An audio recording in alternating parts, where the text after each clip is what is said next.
future of our great sport. With an MLB alumni of nearly 2,000 history, it's on the side of the competitors at the 14U Select Festival. 1 decade from today, many of these names will be household. So let's meet them here in beautiful Fort Myers, Florida. Let's go, country! Let's ride! East Coast, West Coast.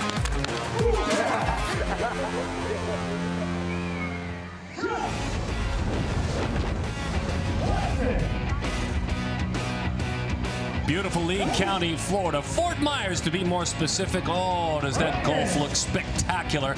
We are at JetBlue Park, the offseason, the spring home of the Boston Red Sox. And for the 7th year, this is Perfect Games 14U Select Festival, the finest freshmen in the land. In other words, the 2026 draft, you're up, gentlemen. You are up. And this man was up about a generation ago. Charles Johnson, 4-time Gold Glove winner. This man helps build the game. Jeremy Brown, national cross-checker, and a great scout for Perfect Game.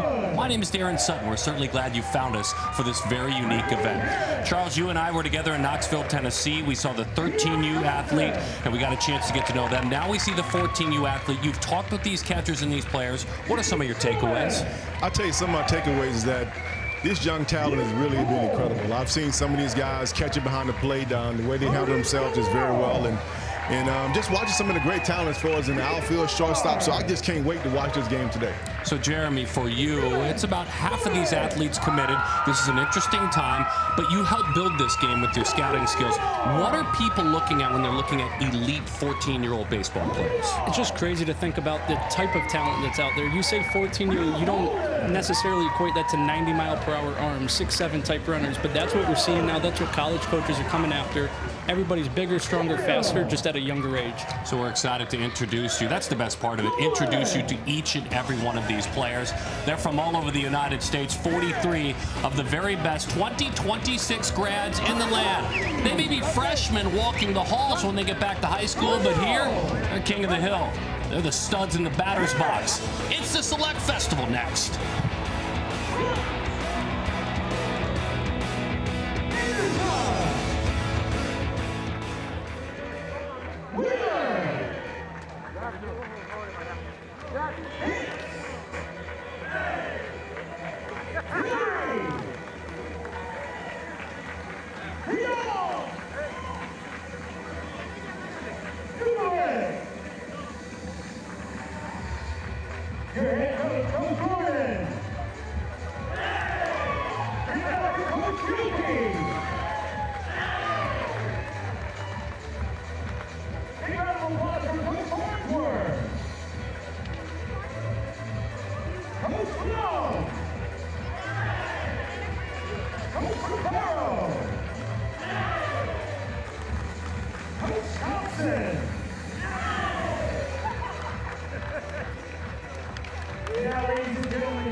And now, ladies and gentlemen, please remove your hats. Please stand as we sing our national anthem. We have a very special guest, ladies and gentlemen. You know we love her. She's been here every year. Put your hands together for Caitlin Casano!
Perfect Game Select Festival on CBS Sports Network is sponsored by Perfect Game, the largest and most respected independent scouting service in baseball. By Oakley, be who you are. By G-Form, the most comfortable protective guards in all of baseball. Because the best never settle for less. G-Form, go next level. And by Rawlings, the #1 glove of pro players. Rawlings, the official baseball glove of Major League Baseball. Hey, welcome back to Fort Myers, Florida. This is the 14U Select Festival for Perfect Game. There's a lot going on. I am very excited. I'm going to introduce you to the man on the mound in a second, but first, I want to introduce you to the West team, the guys who are going to be facing Miles Carrillo. My name is Quincy Young from Carrillo, California. I play shortstop and third base. My name is Bo Peterson. I'm from Shawnee, Kansas. I play third base, pitch, play catcher, and outfield. What's up, guys? I'm Lincoln Boyle. I'm from Overland Park, Kansas. I'm a pitcher and outfielder. What's up, guys? Bubba Coleman from Atlanta, Georgia, and I'm a shortstop, second baseman. I'm Colton Springhall from Las Vegas, and I play middle infield. What's up, guys? I'm Cruz Schoolcraft from Portland, Oregon, and I pitch. Hi, my name's Christian Duddy. I'm from Olive Branch, Mississippi. I play middle infield and outfield. I'm Jack Ryan. I'm from Cincinnati, Ohio. I'm a right-handed pitcher and a corner infielder. I'm Sean Sullivan. I'm from Barberton, Ohio. I'm a right-handed pitcher. Hey, what's going on? My name's Josiah Andrade. I'm from Ukiah, California, and I play catcher and middle infield. Hi, I'm Rookie Shepard. I'm from Las Vegas, Nevada. I play middle infield, outfield, and catcher. My name is RJ Cole. I'm from Owensville, Georgia. I'm a left-handed pitcher and a first baseman. My name is Hunter Watson, and I'm from Tuttle, Oklahoma, and I'm a pitcher and a catcher. My name is Spencer Browning, and I'm from Texarkana, Texas, and I play infield and outfield. My name is Aidan Arnett. I'm from Stone, Wisconsin, and I play outfield. My name is Lance Schutte from Oakdale, California, and I'm a right-handed pitcher. My name is Jalen Walker. I'm from Pearland, Texas, and I play outfield. My name is Braylon Nelson. I'm from Daphne, Alabama, and I'm a shortstop. My name is Aidan Arnett from Caracas, Venezuela, and I play shortstop. My name is CJ Sampson. I am from Tomball, Texas, and I am a right-handed pitcher. I'm Hunter Harrington from San Diego, California, and I play center field. All right, so I want to introduce you to the man on the mound, Miles Carrillo. When I talked to him earlier this week, he told me, I'm a completely different pitcher than I was a year ago. What are you going to see from this guy? You're going to see a two-seam, a curveball, a cutter, and a changeup. You told me that his cutter, it's his most evolved pitch, his best pitch, and that's what the West team is going to have to face in this young man, Darren. Thank you very much, Danny. Outstanding perspective, and thanks for introducing us, and I know you will be doing so throughout the evening to all of these athletes. Allow us to introduce you by name to the lineups. Now, if you're not just a pitcher, if you're a pitcher position player or you play a position, you get to hit. In other words, they'll hit 16, 17 each side, so we'll walk you down some. You'll see the position where they start off to the left. They'll move around throughout the game. Shepard's a Miami commit. Arnett's a Florida commit. Bo Peterson, Nebraska. Spencer Browning is committed to go to Arkansas. As we take a look at Bubba Coleman, who moved from Arizona to Georgia recently. He's at Buford High School. Some of the other commits to note. Hunter Harrington is committed to Stanford. Lincoln Boyle is committed to go to Arkansas. And on down the end of the lineup, anchored by Hunter Watson, the 14U Select Festival. Never fear, if you're a relative, a friend, or a coach of these athletes, we promise we will introduce them one and all. Jeremy, when's that big leap happen? When you see the physicality of the athlete, you may have seen something as a scout at 12, but all of a sudden it's very real. Are we right in the middle of it right now? Absolutely. These guys are kind of coming out of their cocoons, to talk about a butterfly type reference. Danny mentioned how Mills last year to this year has made that jump, and I've seen it. Last year he was really efforty, you know, kind of changed his arm stroke, comes out now, he's commanding the ball to all quadrants of the zone. Feel for spinning it, lots of cut, and of course the velocity has also jumped. Charles, I think it's interesting, like the all-star games in which you caught as a major leaguer.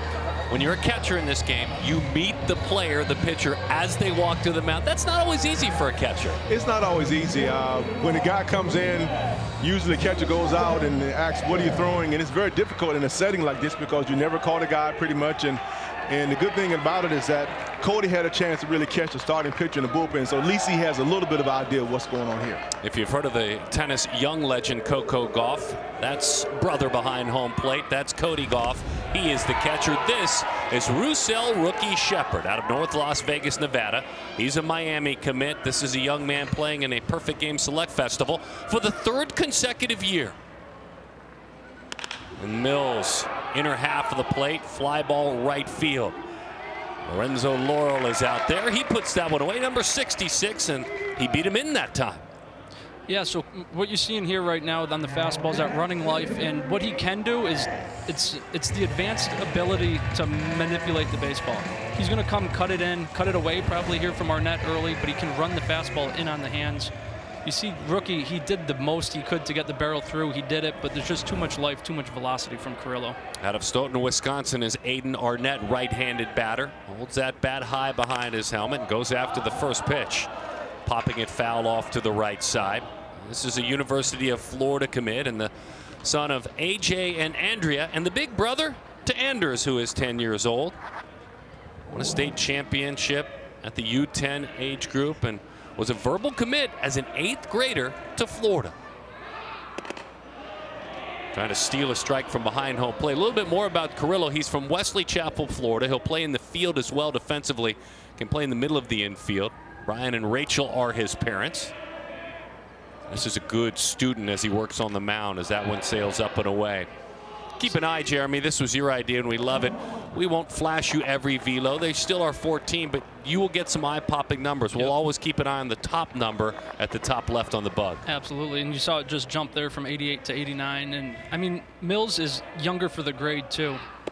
As he goes slider there, he gets a strike on the outer half. So he's younger for the grade. He's physically built. He's got pitches for strikes. I mean, Charles, what else are you looking for in a young prospect, young arm like a young kid like him? And what I'm really impressed about is that he's attacking the zone. He's not trying to be too fine. He's using his sinker and his slider there right in the zone. And that's all you want to see from a young pitcher. Absolutely. Big Yankees fan when we're talking about Carrillo. Big Aaron Judge guy. That's his favorite player. That's somebody he learns from when he watches. We'll see him work for 1 inning on the mound, Carrillo. He won't hit in this game. He got the chance to start it, though. Breaking ball. And down goes Arnett. Swing and a miss that time. Went to that pitch a couple of times and struck out the big Milwaukee Brewers fan.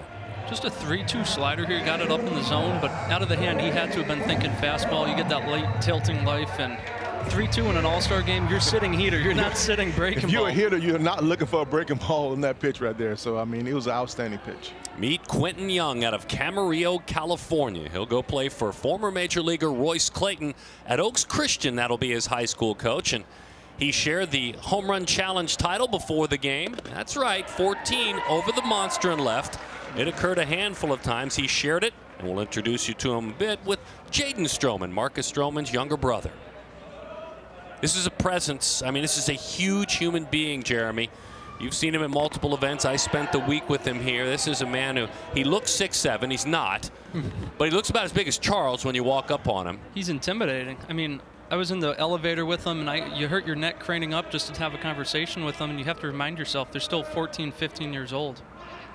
It really is amazing. I had a chance to see this kid a few times, and what really impressed me is that for his height, he handles himself very well when he plays shortstop and third base, and usually kids have tough times being his height.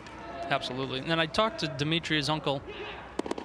Breaking ball and a good one. That is Dimitri Young, folks, longtime major leaguer. Go ahead, H. The meat hook for those who are close to him. He said, what's the biggest difference from Quentin from last year to this year? And as you alluded to, Charles, it's the coordination and just that extra year of being able to grow into his body, added the strength.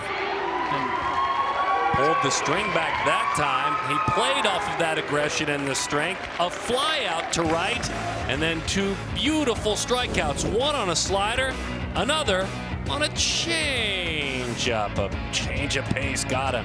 Select Fest. Welcome back to Jet Blue Park. This young man on the mound is CJ Sampson. I was excited to catch up with him this week.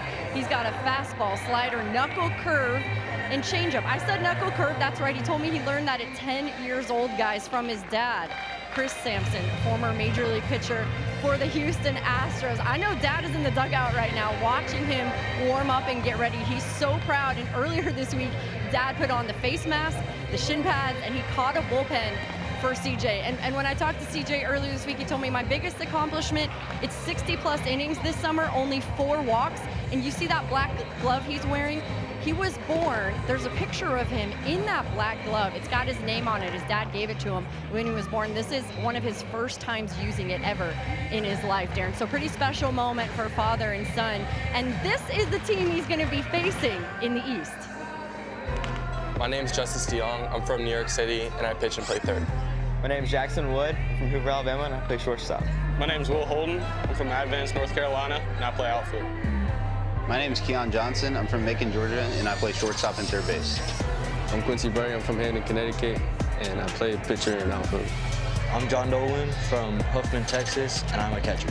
Hey guys, my name is Cody Gough. I play catcher, third base, and outfield, and I'm from Delray Beach, Florida. Hi everyone, I'm Kevin Bruno from Dominican Republic, and I'll play shortstop. What's up, guys? I'm Matt Panatoski. I'm from Cincinnati, Ohio, and I play shortstop. My name is Dion Cole. I'm from Acworth, Georgia. I play center field and middle infield. Hey, my name is Brady Harris. I'm from St. Augustine, Florida, and I play center field. I'm Braden Harris from Orange Park, Florida, and I'm a pitcher and outfielder. My name's Ethan Wheeler.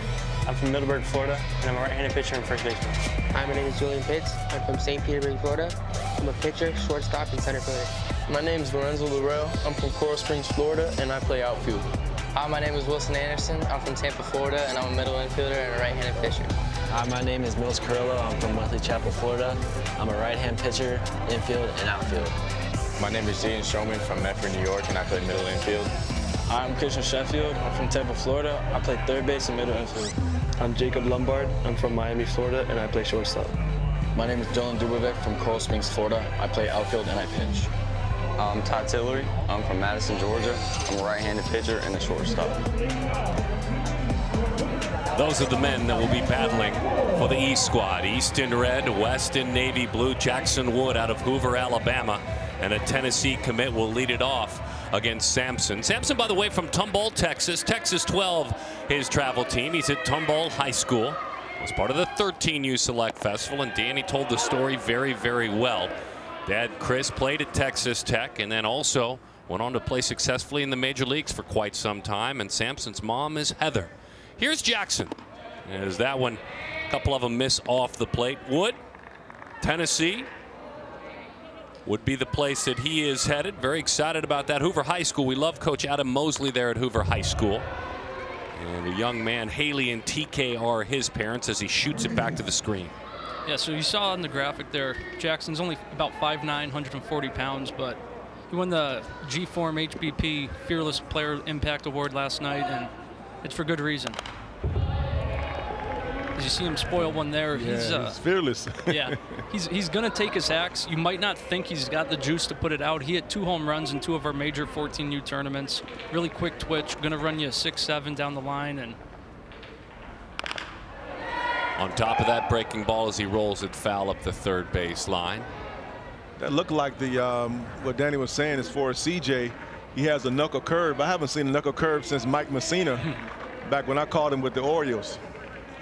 You pull that finger up and dig that fingernail into the baseball, that index finger, Charles. That's where you get the bite. That was one of them. That one stayed up in the zone as he fouls that one off. I see with Sampson just the simplicity of everything he does on the mound, his delivery, the ease of the operation. We're seeing 83 on the fastball. We've seen him up to 86, 87 this summer. But what he's coming out is doing his pitching, filling the zone, and getting good at bat here with Wood. So you have, if I'm to listen to you, and obviously, Charles, you've talked about him as well, you have a very polished pitcher with pitchability against a hitter that's tough to strike out. This is already out of the gates a fun battle. Absolutely, yeah. A gutty hitter who is grinding through every at-bat. 1-2 the count. There's the breaking ball. There's a ground ball out toward the third base side. Unable to make the play. Wouldn't have made it anyway. That was a difficult play for Quentin Young, the big fellow who plays on the court in the infield. Let's introduce you by name to the East lineup. We'll tell you about some of the commits. Brady Harris is a Florida commit. Jaden Strowman is headed to Duke with a verbal. Dylan Dubovec is a Miami commit. The second page has Justice DeYoung as a Duke commit. Cody Gough, we talked about him as well. Braden Harris is committed to go to Florida State University. On down the lineup for the East squad. Right down there at the bottom too, Sean Sullivan, the Midwest connection out to Alabama, strikes again with Coach Bohannon getting him. 1-0 the count to Brady Harris. Brady's out of St. Augustine, Florida. Plays for Byrne Atlantic Navy, his travel team. He's at Trinity Christian Academy. And the son of Nikki and Matt.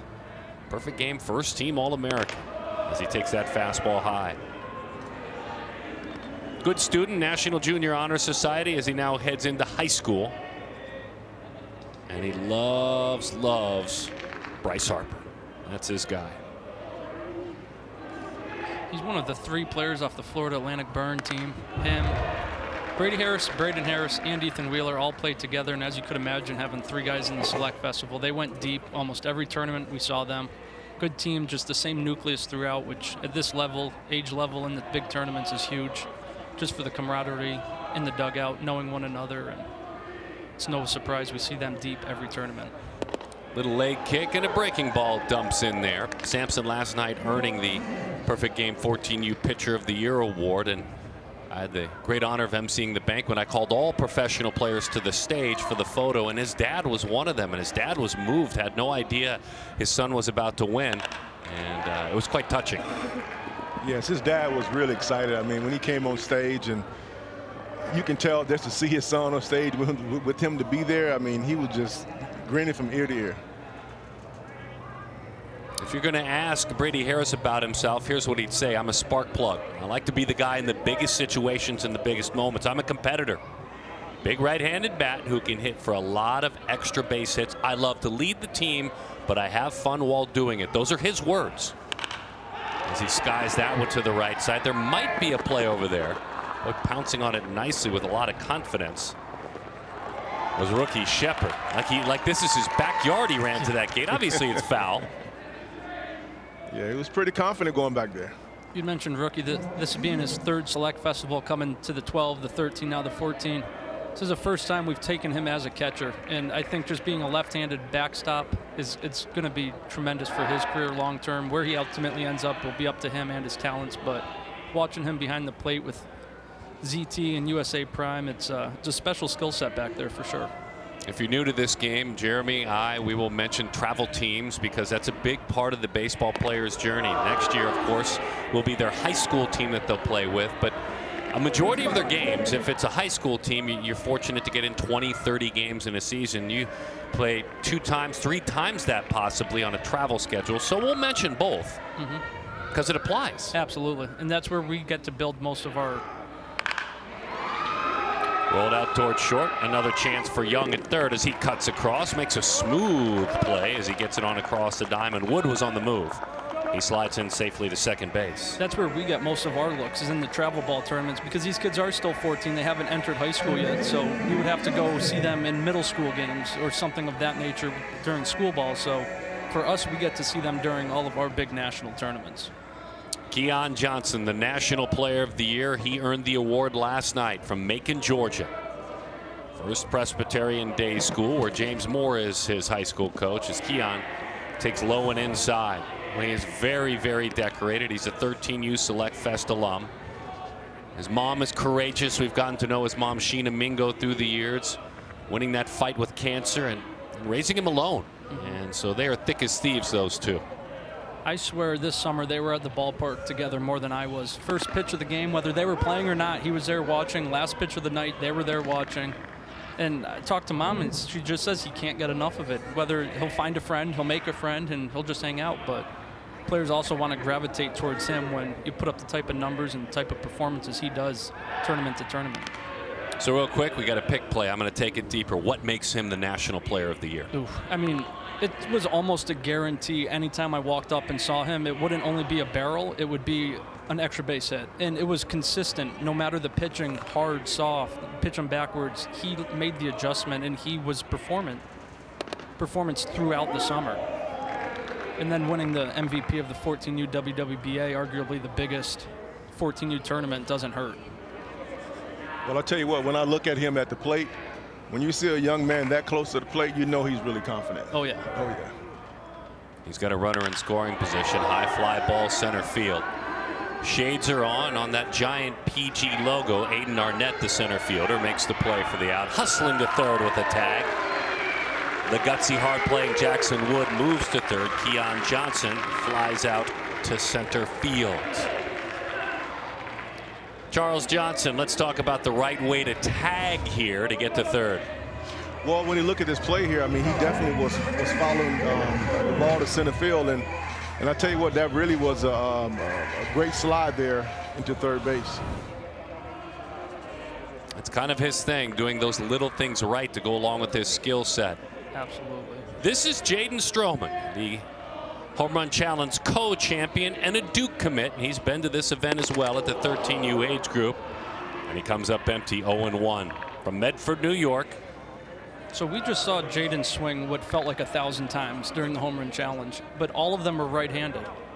Now he's got to immediately jump into the left-handed batter's box, and I never was a switch hitter. I was never a good hitter from either side. So I could only imagine what that has to be, just the mental process of switching pretty much on a dime. Change up and a pretty one as it hits the outside corner. Michaela is mom.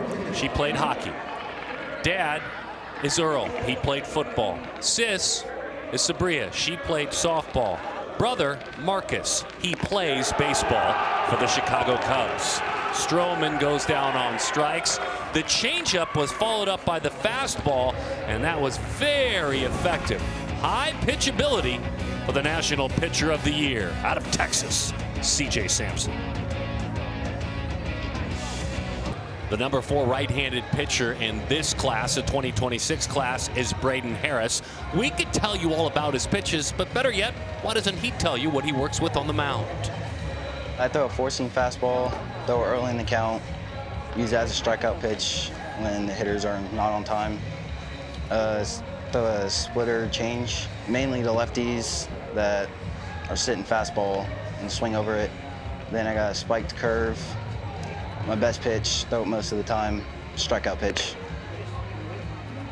All right, so there you go, Charles Johnson. Right away, the catcher has to deal with all that for the first time ever. Cody Gough behind the plate. Exactly. Now he's telling you he had that spike curveball and that little split finger, which is very different because a lot of young kids this age really doesn't throw a split finger very often, but you have to make an adjustment as a catcher. So this right-hander goes to work. Orange Park, Florida, the son of Chad and Heather, plays football as well. Doesn't shy away from that. The eye black machine worked very well in his prep for the game. What do you like about this arm?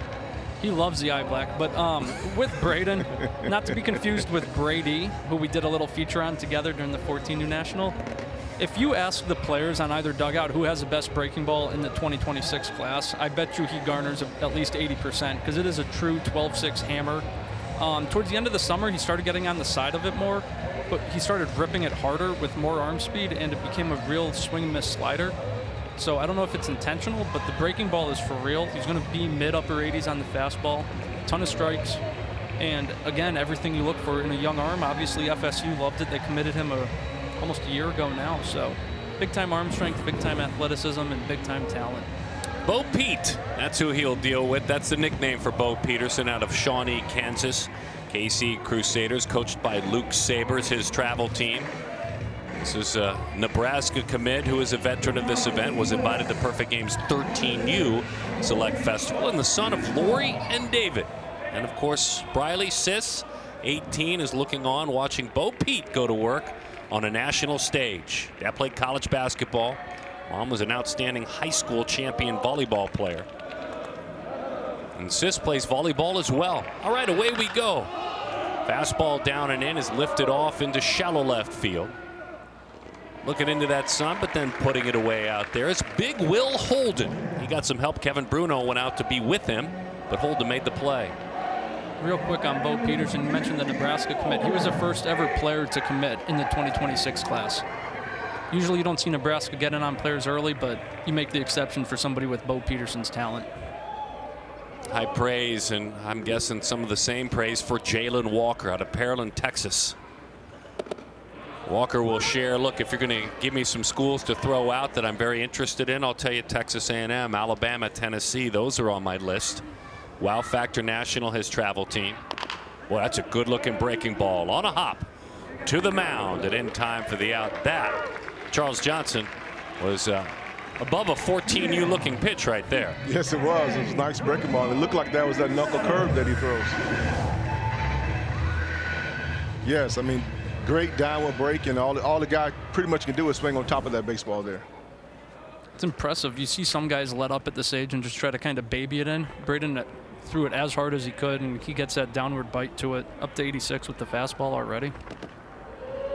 Representing the West Coast, this young man of South America, from Caracas, Venezuela, Andrew Salas. His playful nickname in Spanish, Pork Chop. And he's played in some great tournaments down in Latin America. He played at the Best in Latin America tournament, won a championship there. Jose Antonio Salas Sr. is dad, and Sonid is mom. That's his mom's name. He's had some great sports history, playing baseball professionally. All professional baseball players, grandparents and uncles. Dad played as well. He has a long line of history at many levels and all over the globe playing professional baseball. Yeah, it's an impressive family history, as you mentioned, with baseball. That's a name we always hear with guys going to train with the Salas family. His older brother Jose was at the original 14U National Showcase, signed for the Marlins. He's a #5 prospect in their system now.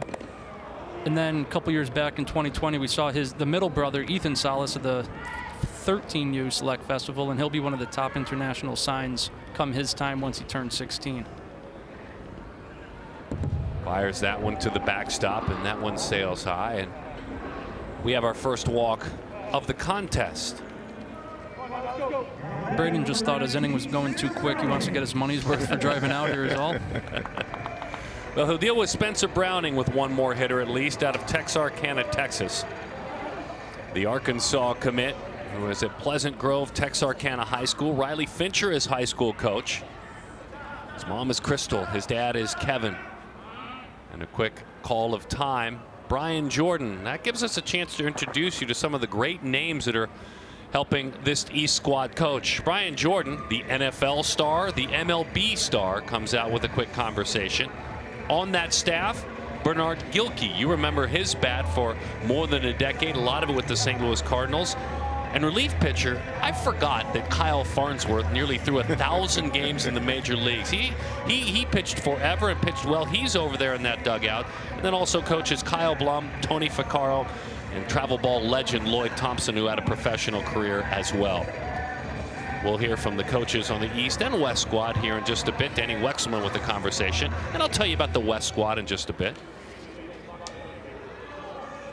Right-handed hitter, slightly closed stance, runs track, plays basketball, football as well, and he gives that one a ride toward left. Should hang up nicely. It's another chance for Will Holden. He's called off by the shortstop. The Gold Glove winner as the Rawlings Defensive Player of the Year out of the DR, Kevin Bruno. He could field that whole left side by himself. He did. East-West. In the East and West gathering at the 14U Select Festival. Certainly glad to have you with us.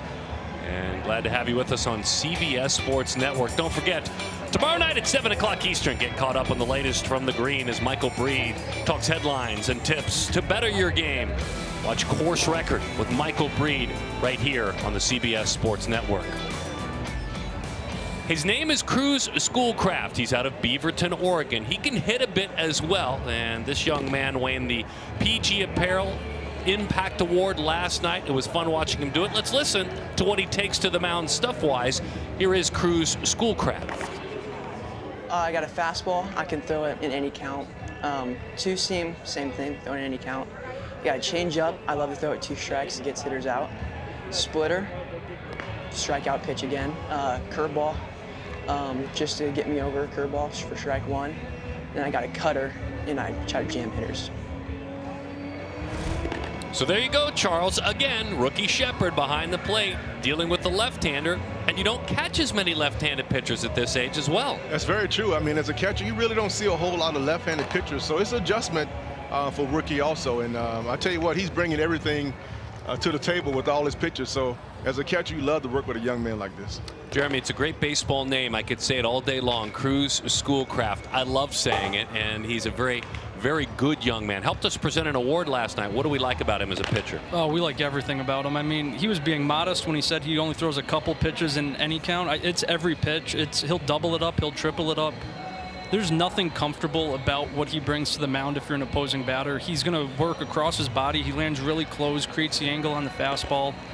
And with rookie, they have a working relationship playing for the same travel team, so that helps. Good. But he also pounds the strike zone, so I could go out there, put the gear on, not only wear a couple off the chest from whiffing, but they're all going to be right there. So it's going to be fun. He lives in Oregon now from, I believe, New Mexico. He was born. He's got a relationship with Alex Bregman.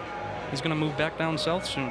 Jennifer and Aaron are Cruz's parents, and Jet, his younger sibling, 11 years old. Dad played college baseball at Edmonds Community College. Mom played college basketball at the University of Idaho. So there's some height there. There's some great athleticism. And Cruz goes to work against a veteran of these youth games. His name is Dion Cole, as that one skips in. He's out of Ackworth, Georgia. Some of the schools he's mentioned over the last week or so to us: Miami, Florida State, Georgia Tech, and I'm sure there are many more waiting for a chance to figure out where he'd like to go play. Son of Amanda and Troy. As he drives that one toward right, pretty well struck. Centering under and putting that one away out there in right field is big Jalen Walker. 1 out. That was similar to the swing we saw Dion take at the end of last year's 13U Select Fest. Stayed back on a ball.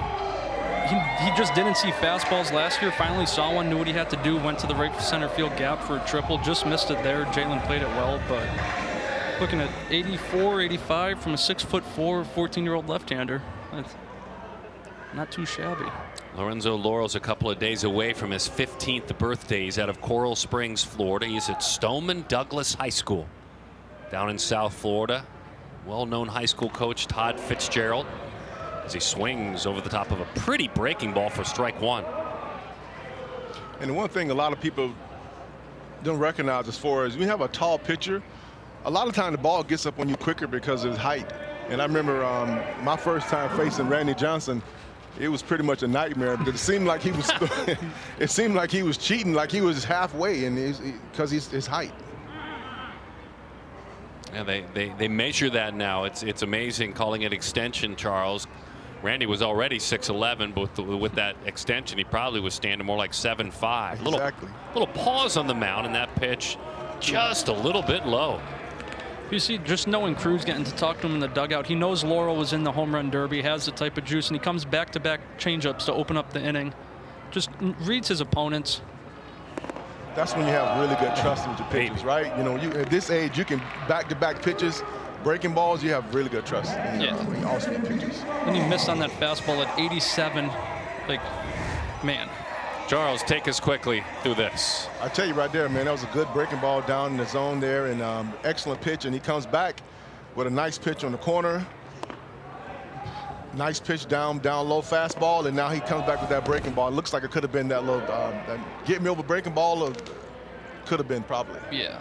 This is Jacob Lombard out of Miami, Florida. George Lombard, dad, a long and successful career as a player in the big leagues, and now a coach on A.J. Hinch's staff with the Detroit Tigers. And of course his brother we saw last weekend as a perfect game All-American, George, as well. Played a great second and short, strong defense, but this is Jacob. This is his story. He is here earning the right as an All-American at the 14U age group. Yeah, he kind of burst onto the scene. You know, obviously 14U, you're not going to know everybody. Yeah, kids get better, but Jacob made the most of every opportunity. We saw him this summer, came to the 14U National, really good infield, really good actions, really good bat speed, strength, like everything you want. Then you realize who his older brother is, who his dad is, and you start to put all his pieces to his puzzle together, and the end result is a trip to Fort Myers. He said his high school coach promoted him after hitting 500 at the JV level, and not everyone was thrilled about it because there were some elder statesmen losing at bats. He said, that's one of my greater challenges as a young man.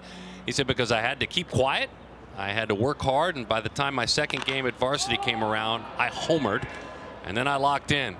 and just kind of stayed in that tunnel vision. We do see a lot of these younger athletes will be playing with 18-year-olds in the spring. I think that's important to mention, because if you make the varsity team as a freshman, you're playing with 18-year-olds, and that's a unique challenge. And you're taking their jobs away sometimes. Right. I mean, it's just not even physically, talent-wise, but mentally to keep up with kids that you know are bigger, stronger, older. Wow. Cruz, Schoolcraft, that was an inning. He got a fly out to right, showed a good breaking ball, but he also, in that left arm, had some flames. Charles says Randy Johnson. That's kind of a fun memory.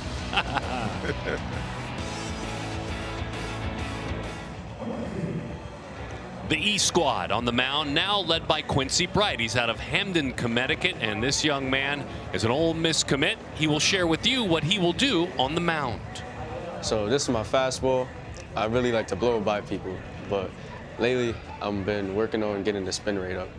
And then I usually throw my secondary pitch, my slider. It's a wipeout, has a lot of horizontal movement, and yeah, it's one of my favorite pitches actually. But lately, changeup hasn't been that good lately. Been working on it. My hands are pretty big too, so, but yeah. And that smile, Quincy Bright, we love it. He is the son of Omari and Erica. He's the bigger brother to Aaliyah and the younger brother to Omari Jr. 3.5 GPA in the classroom. Tip of the cap to that. Quincy Bright on the mound. I mean, it's going to take all of one pitch for you to see the electricity in that left arm. Somebody we first got a name on, just Twitter videos tagging us up to 85 in bullpens last winter. Now it's up to 90. Mississippi State got into Connecticut, so obviously there's talent there, and my goodness, it is real swing and miss stuff.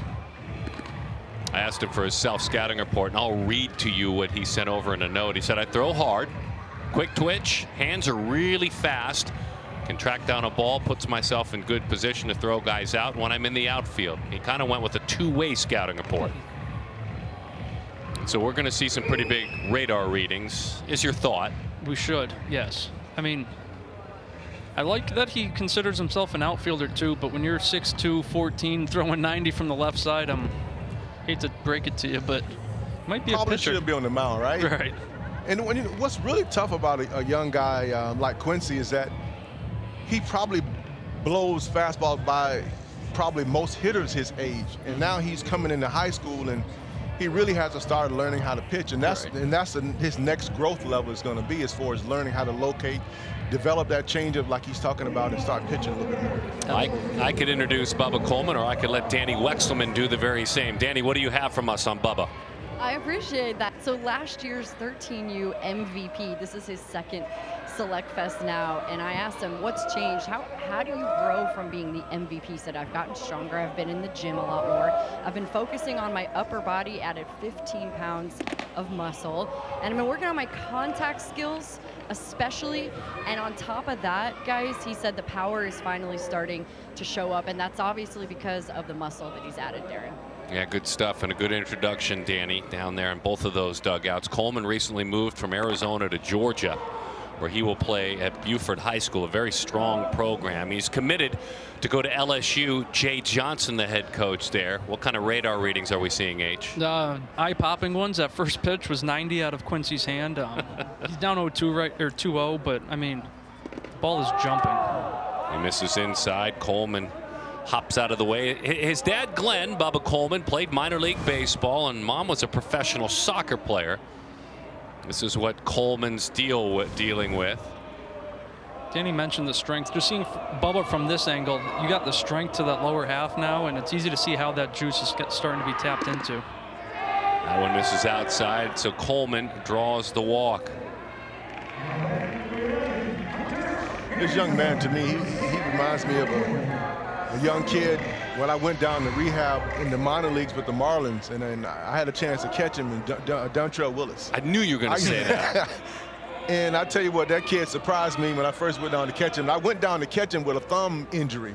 I broke my thumb, and so I had a chance to go down and catch him, and I was like, what's the chance I'm catching Dontrell Willis rehabbing on a thumb injury? There's a strike right down the middle to Hunter Harrington out of San Diego, California. Really good student in the classroom. He's a Stanford commit, plays for the Canes National 14U team, and was at this event last year. He sure was. As you mentioned, Stanford commit. Kind of a 91 from Quincy there. Out of the stretch at 14, simplified things, threw harder, which you don't normally see. But you mentioned Bruno could play the whole left side of the field by himself for the East. Hunter could play center field. He could cover both gaps with ease. It's that kind of athleticism. He won the fastest man award from the National Showcase, ran I think a 6.5, which either way you're splitting hairs, it's fast. On the move, check swing, didn't mean to, and he shoots it foul down the right side. There's some athleticism in the genes for Hunter Harrington. Dad Kyle, mom Catherine. Dad played basketball at Princeton, and there are 3 youngsters who aren't young anymore at home, but it's a triplet situation. Vienna is cis, and of course a twin brother as well. So I'm sorry, triplet brother. Vienna, and then a brother. So there's 3 of them, and then there's Hunter. We were down in the. Got him in the foot. So he'll have to hobble that one off and head down to first. We're down in the dugout, and Hunter FaceTimed in Alex to see everybody. Both of them Stanford commits.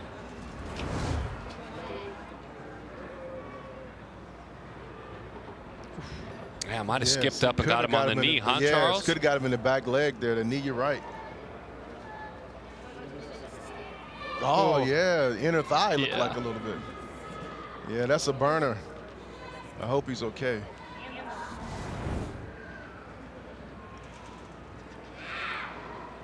I tell you what, when you're catching, you get plenty of those foul tips on that inner thigh. I know exactly what that feels like.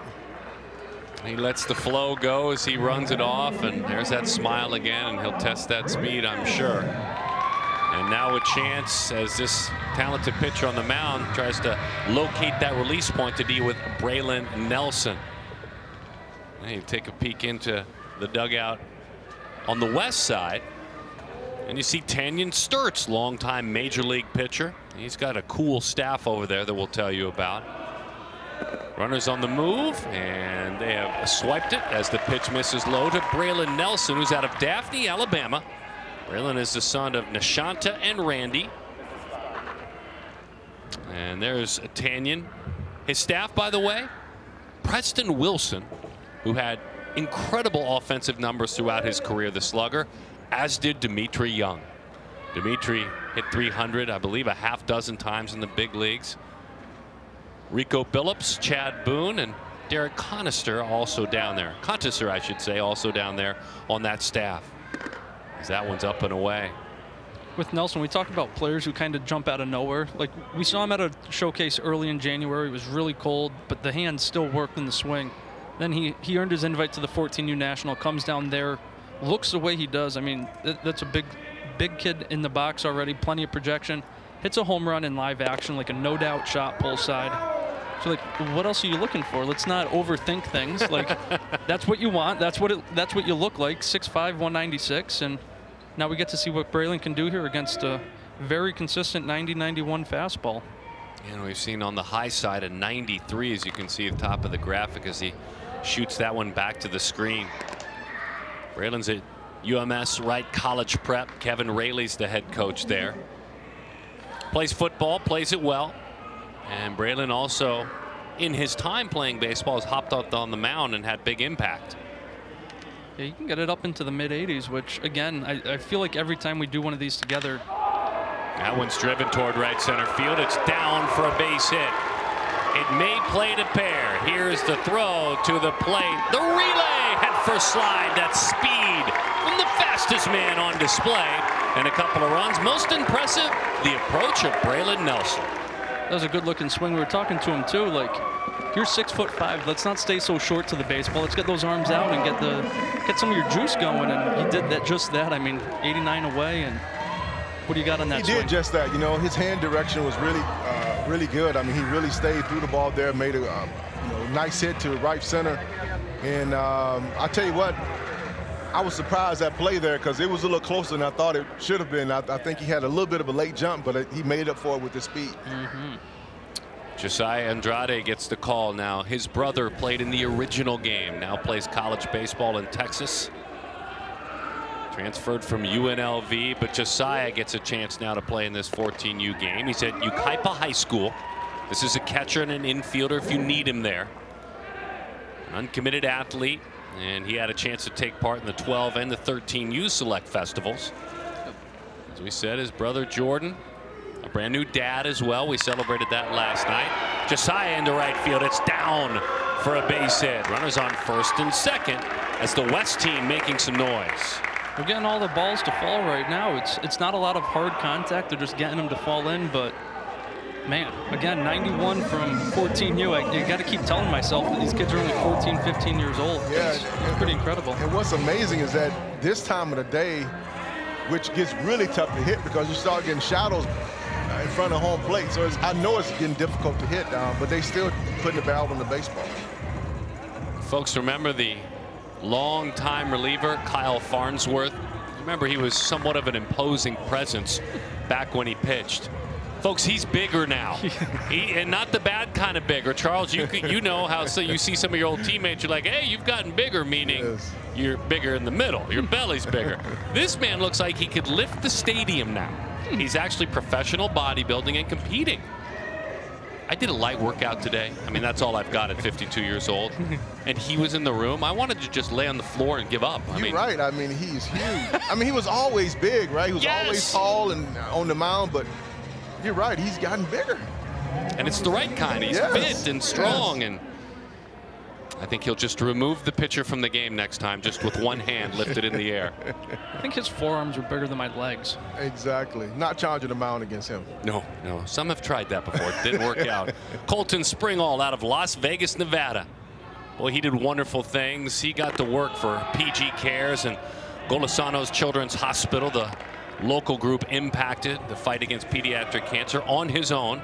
He helped to raise more than $70,000 towards charity and toward the good causes, raising the presence of the game for those that are underserved through PG Care. So tip of the cap to Colton.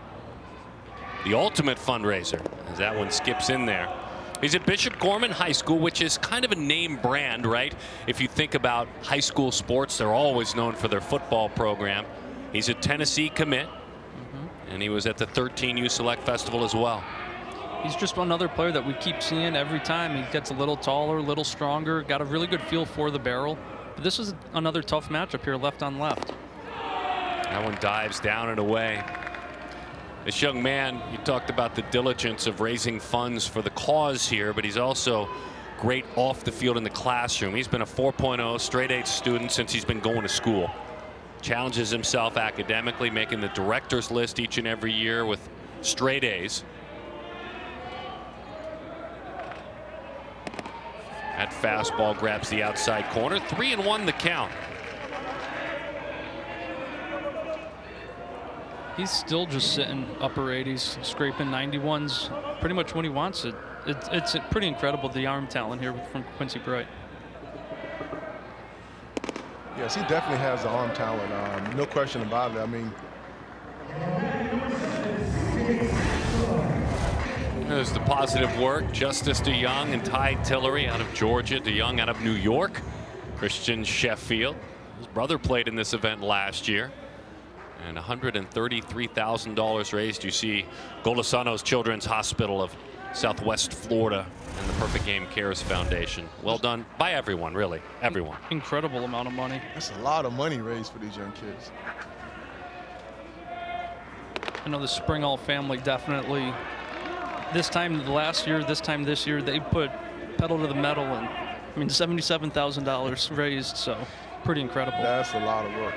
This is CJ Sampson. We saw him pitch now with a bat in his hands. He pitched very effectively. It was fun to watch him work. 13U, 14U pitcher of the year. He's also an all-district quarterback. As that one fires outside off the plate. We're telling you about his dad, Chris, who played at Texas Tech 6 years in the big leagues, played 5 years with the Astros and 1 with the Marlins. Watch him take a couple swings. If you didn't know about him on the mound, you're like, that's a D1 prospect with the bat. I've seen him catch before. He plays a good third base for Texas 12 throughout the summer, USA Prime. And The swing's just as impressive. Bright took a tumble there on the mound. He's just having a hard time finding the strike zone. Yeah, he's having a hard time really finding that arm slot that he needs. You can tell he's searching for it, and a lot of times when I'm catching, I try to find one pitch that I can get him in the strike zone and try to go with it. The arm, as we've talked about, is electric. We have seen low 90s consistently. 3-1 the count. The young man's out of Hampton, Connecticut. He won that 14U National Elite Championship in Hoover, Alabama with the wow factor. Was a big part of that title.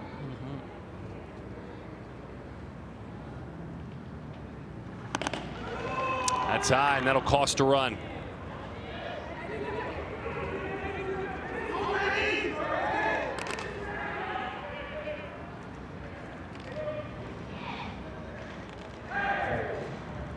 And so a visit from Brian Jordan. And they may just move up the rotation. This is an all-star game. The goal is to show the skills that you have. It's definitely a gifted arm, but the strike zone elusive today for this left-hander. Excited to see what's next for him.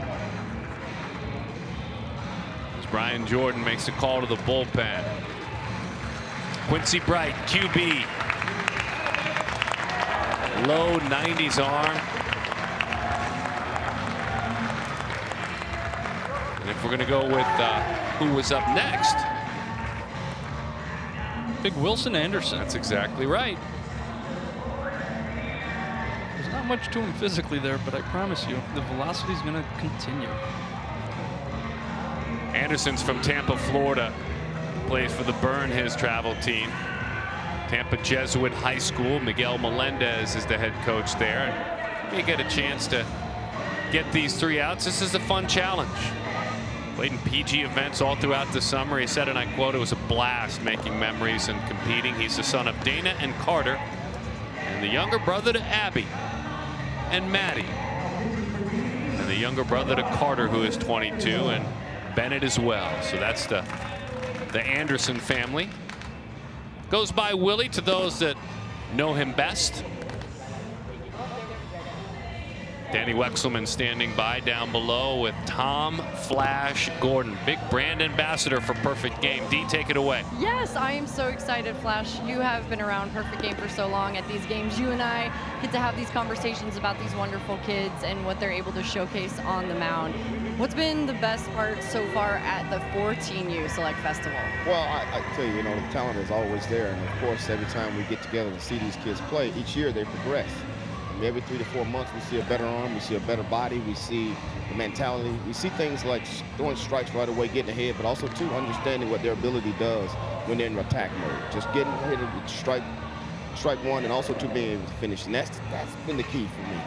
We've heard Charles Johnson up in the booth talking about the catching perspective. You give us the pitching perspective. At 14 years old, what kind of pitches were you throwing? Because we've talked about knuckle curves, cutters, advanced pitching at 14.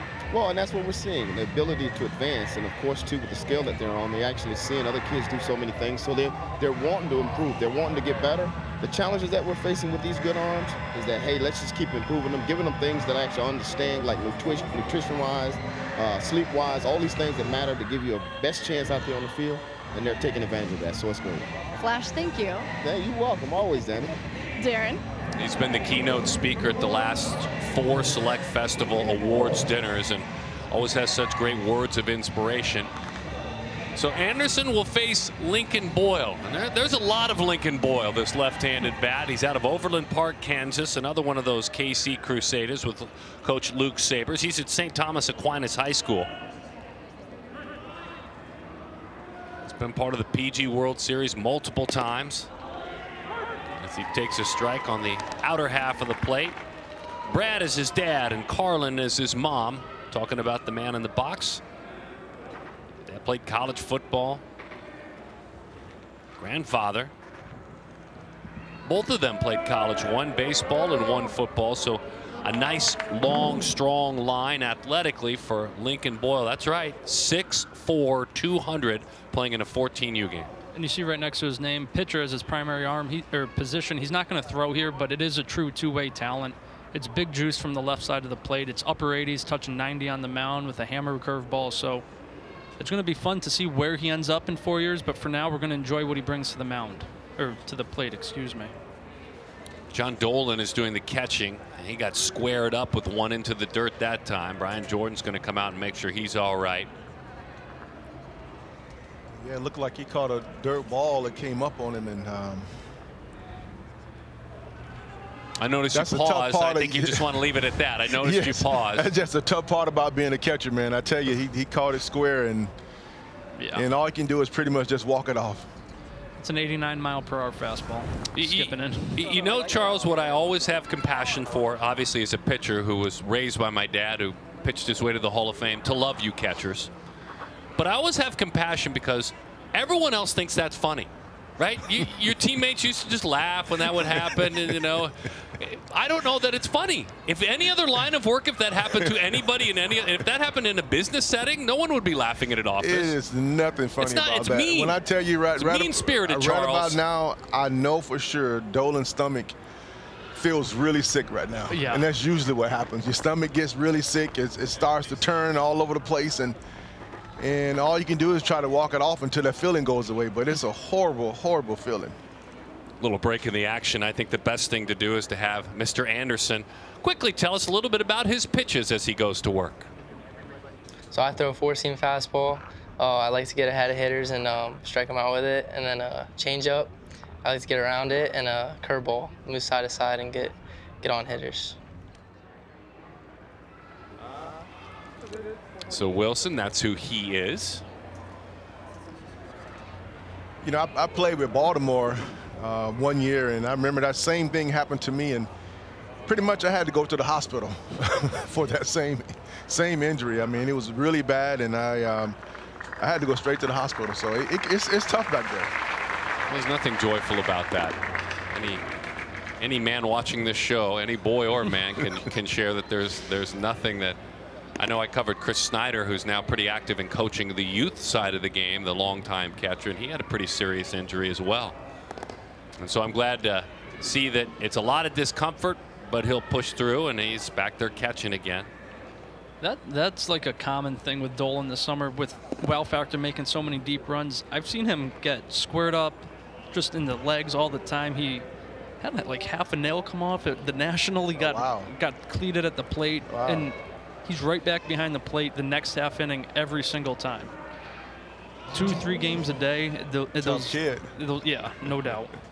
So Anderson gets back up on the bump, and a chance now with the 1-1 count to deal with Big Link, as he is known. Comes up empty. Good pitch. A little cut to it right under the hands. Outstanding pitch.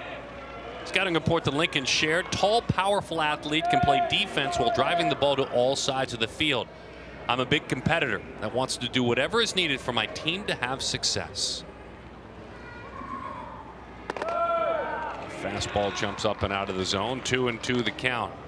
See Anderson, he's catching the ball. He's right back on the rubber. Boyle's commanding the pace of play right now, but as soon as Wilson gets the ball back, he's ready, and all 4 fastballs so far have been 89 miles per hour.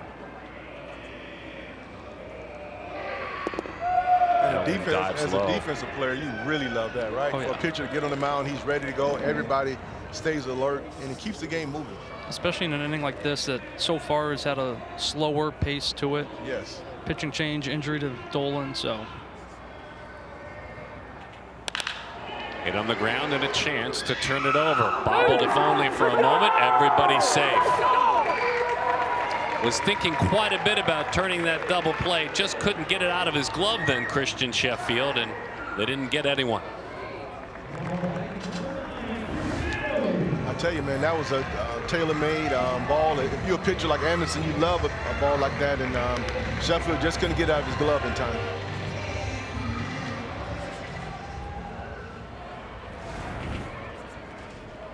There will be more opportunities, but for now it's hit hard. Base hit left field. Christian Doty out of Olive Branch, Mississippi. We may have a play at the plate. The relay, the tag, out at home plate, and a nice job working out there defensively.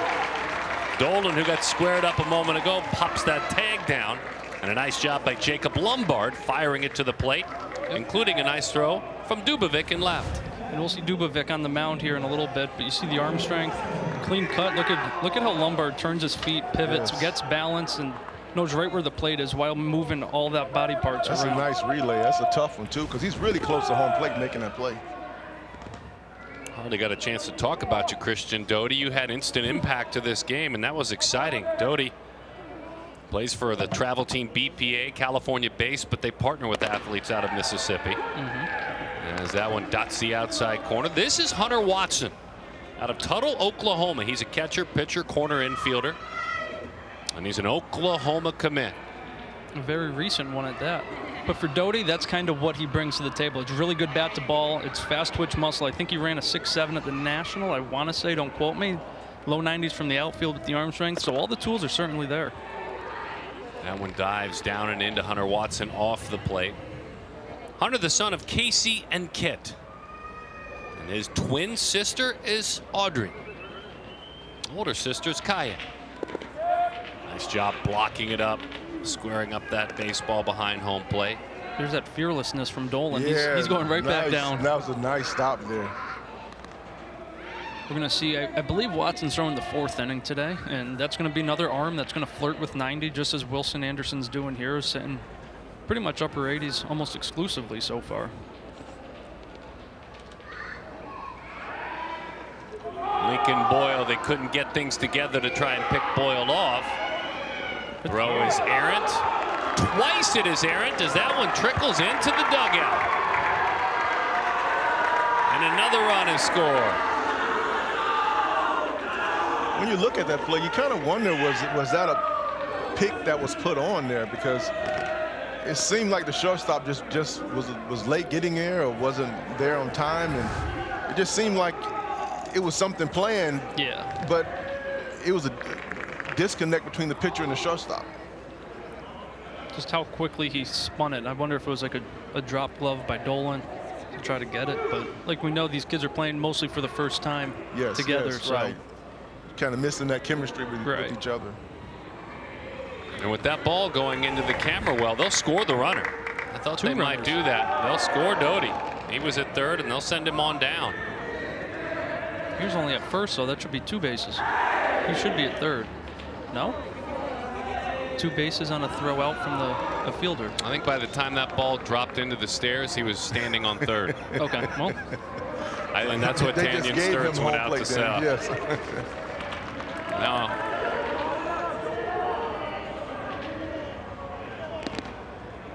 Into the catcher's mitt it goes. Yeah, he was almost to third, and it's that base then plus the 1 as it drops into the dugout. Hunter Arnett deep crouch, 3-2 the count. It's outside. It's ball 4. This looked pretty good from up here. Yeah, it was a good pitch down and away. Sean Sullivan was a late add to the roster. We're not quite sure if we're gonna, not to the roster, but to the game. And he is excited to be out there. We're excited that the son of Christopher and Stephanie's out there working as he takes a strike. He's out of Ohio, Barberton, Ohio. He's an Alabama commit, Walsh Jesuit High School. 13U National Showcase last year, really called it, and to quote him, an amazing experience. Got to play with the top players in his age group. A lot of players will talk about that 13 or 14U National. What thrills them the most is learning where they stand. They may be the best on their smaller team or in their community, but where do I stand with, in this case, if you're talking about a player from Ohio, with a player from Oregon or from California or from Florida, what do they look like? On a backhand, that one fired towards second base, and kicks not far enough away, but Watson swiped that one. Yeah, as you mentioned with Ohio, you know, you kind of have your bubble there in the Midwest, but getting out, getting to see how you compete against the players who get to play year-round, the Floridas, the Texases, the Californias. And Sullivan, we're not going to get to see him pitch, but he is an upper 80s type arm. Another one flirted with 90 already, and a big 12-6 hammer curveball. He's got himself a leg kick in that approach as that one is high. I mean, it's just exciting to see these young kids. I mean, you going into high school throwing 89, 90, 91. That's crazy. And with such ease too with Anderson. He's still catching the ball, digging right back on the mound, but it's like he's just playing catch right now.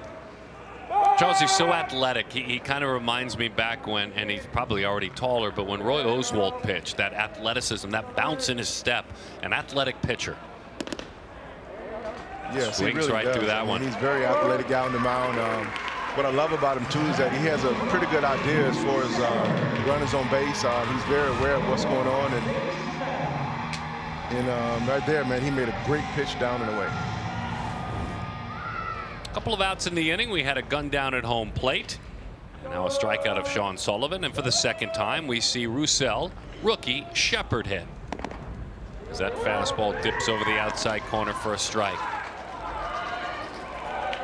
Anderson's not letting up. He's catching and he's ready to go. He's ready to go.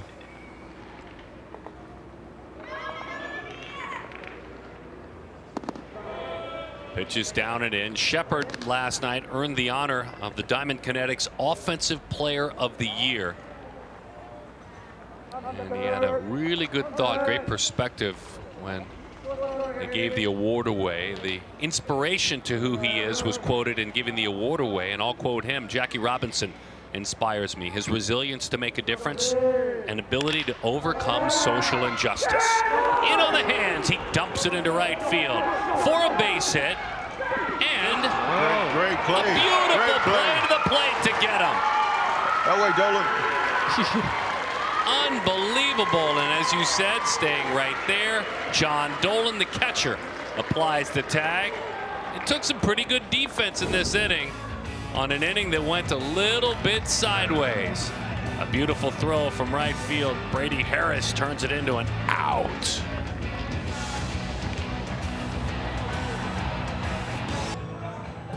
Welcome back to Fort Myers, Florida. I am so lucky to be joined by Quincy Bright, who is a patient at Golisano's Children's Hospital. We've been talking about them all game long. That's where all the fundraising goes that these kids have been doing they're a couple of weeks now, and I'm so lucky, Quincy, to be joined by you, a patient at Golisano's, but you are so special. You threw out the first pitch here. How was that for you? It was pretty fun. Never done something like that before, so it was really cool to especially do it here and to do it for the people with cancer. And we saw you were Southpaw. You looked amazing. You did a great job. And I know that you've had a long-standing relationship with Golisano's, your connection to them and what they've meant for you and your family. Can you tell us a little bit about that? Well, we just kind of went out to lunch with the CEO of the hospital one day, and my parents were telling him my story, and he saw me sitting over there, like smiling and all that, and everything I've been through, and he just kind of felt bad. So he was like, we need to start something for these kids so they don't have to also travel so far to get treatments. Like, I've had to travel from state to state. And can you tell us a little bit about what the hospital has done for you and your family as far as why you were there? I have a lot of my late effects. The medicine that helps you kind of also kills a lot of your stuff that's inside. So I do a lot of late effects there,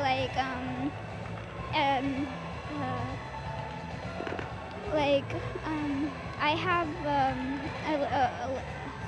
That's okay. That's all right. I'm going to let you think about that for a second, because we are so lucky to be joined by you and so many other kids from Golisano's here too, right, who have been so beautifully impacted by what they give back to you guys. And you had such a great message to Darren, who's calling the game today, about what do you want to say to kids who maybe don't look like everybody else, who are going through a hard time? What do you want to say?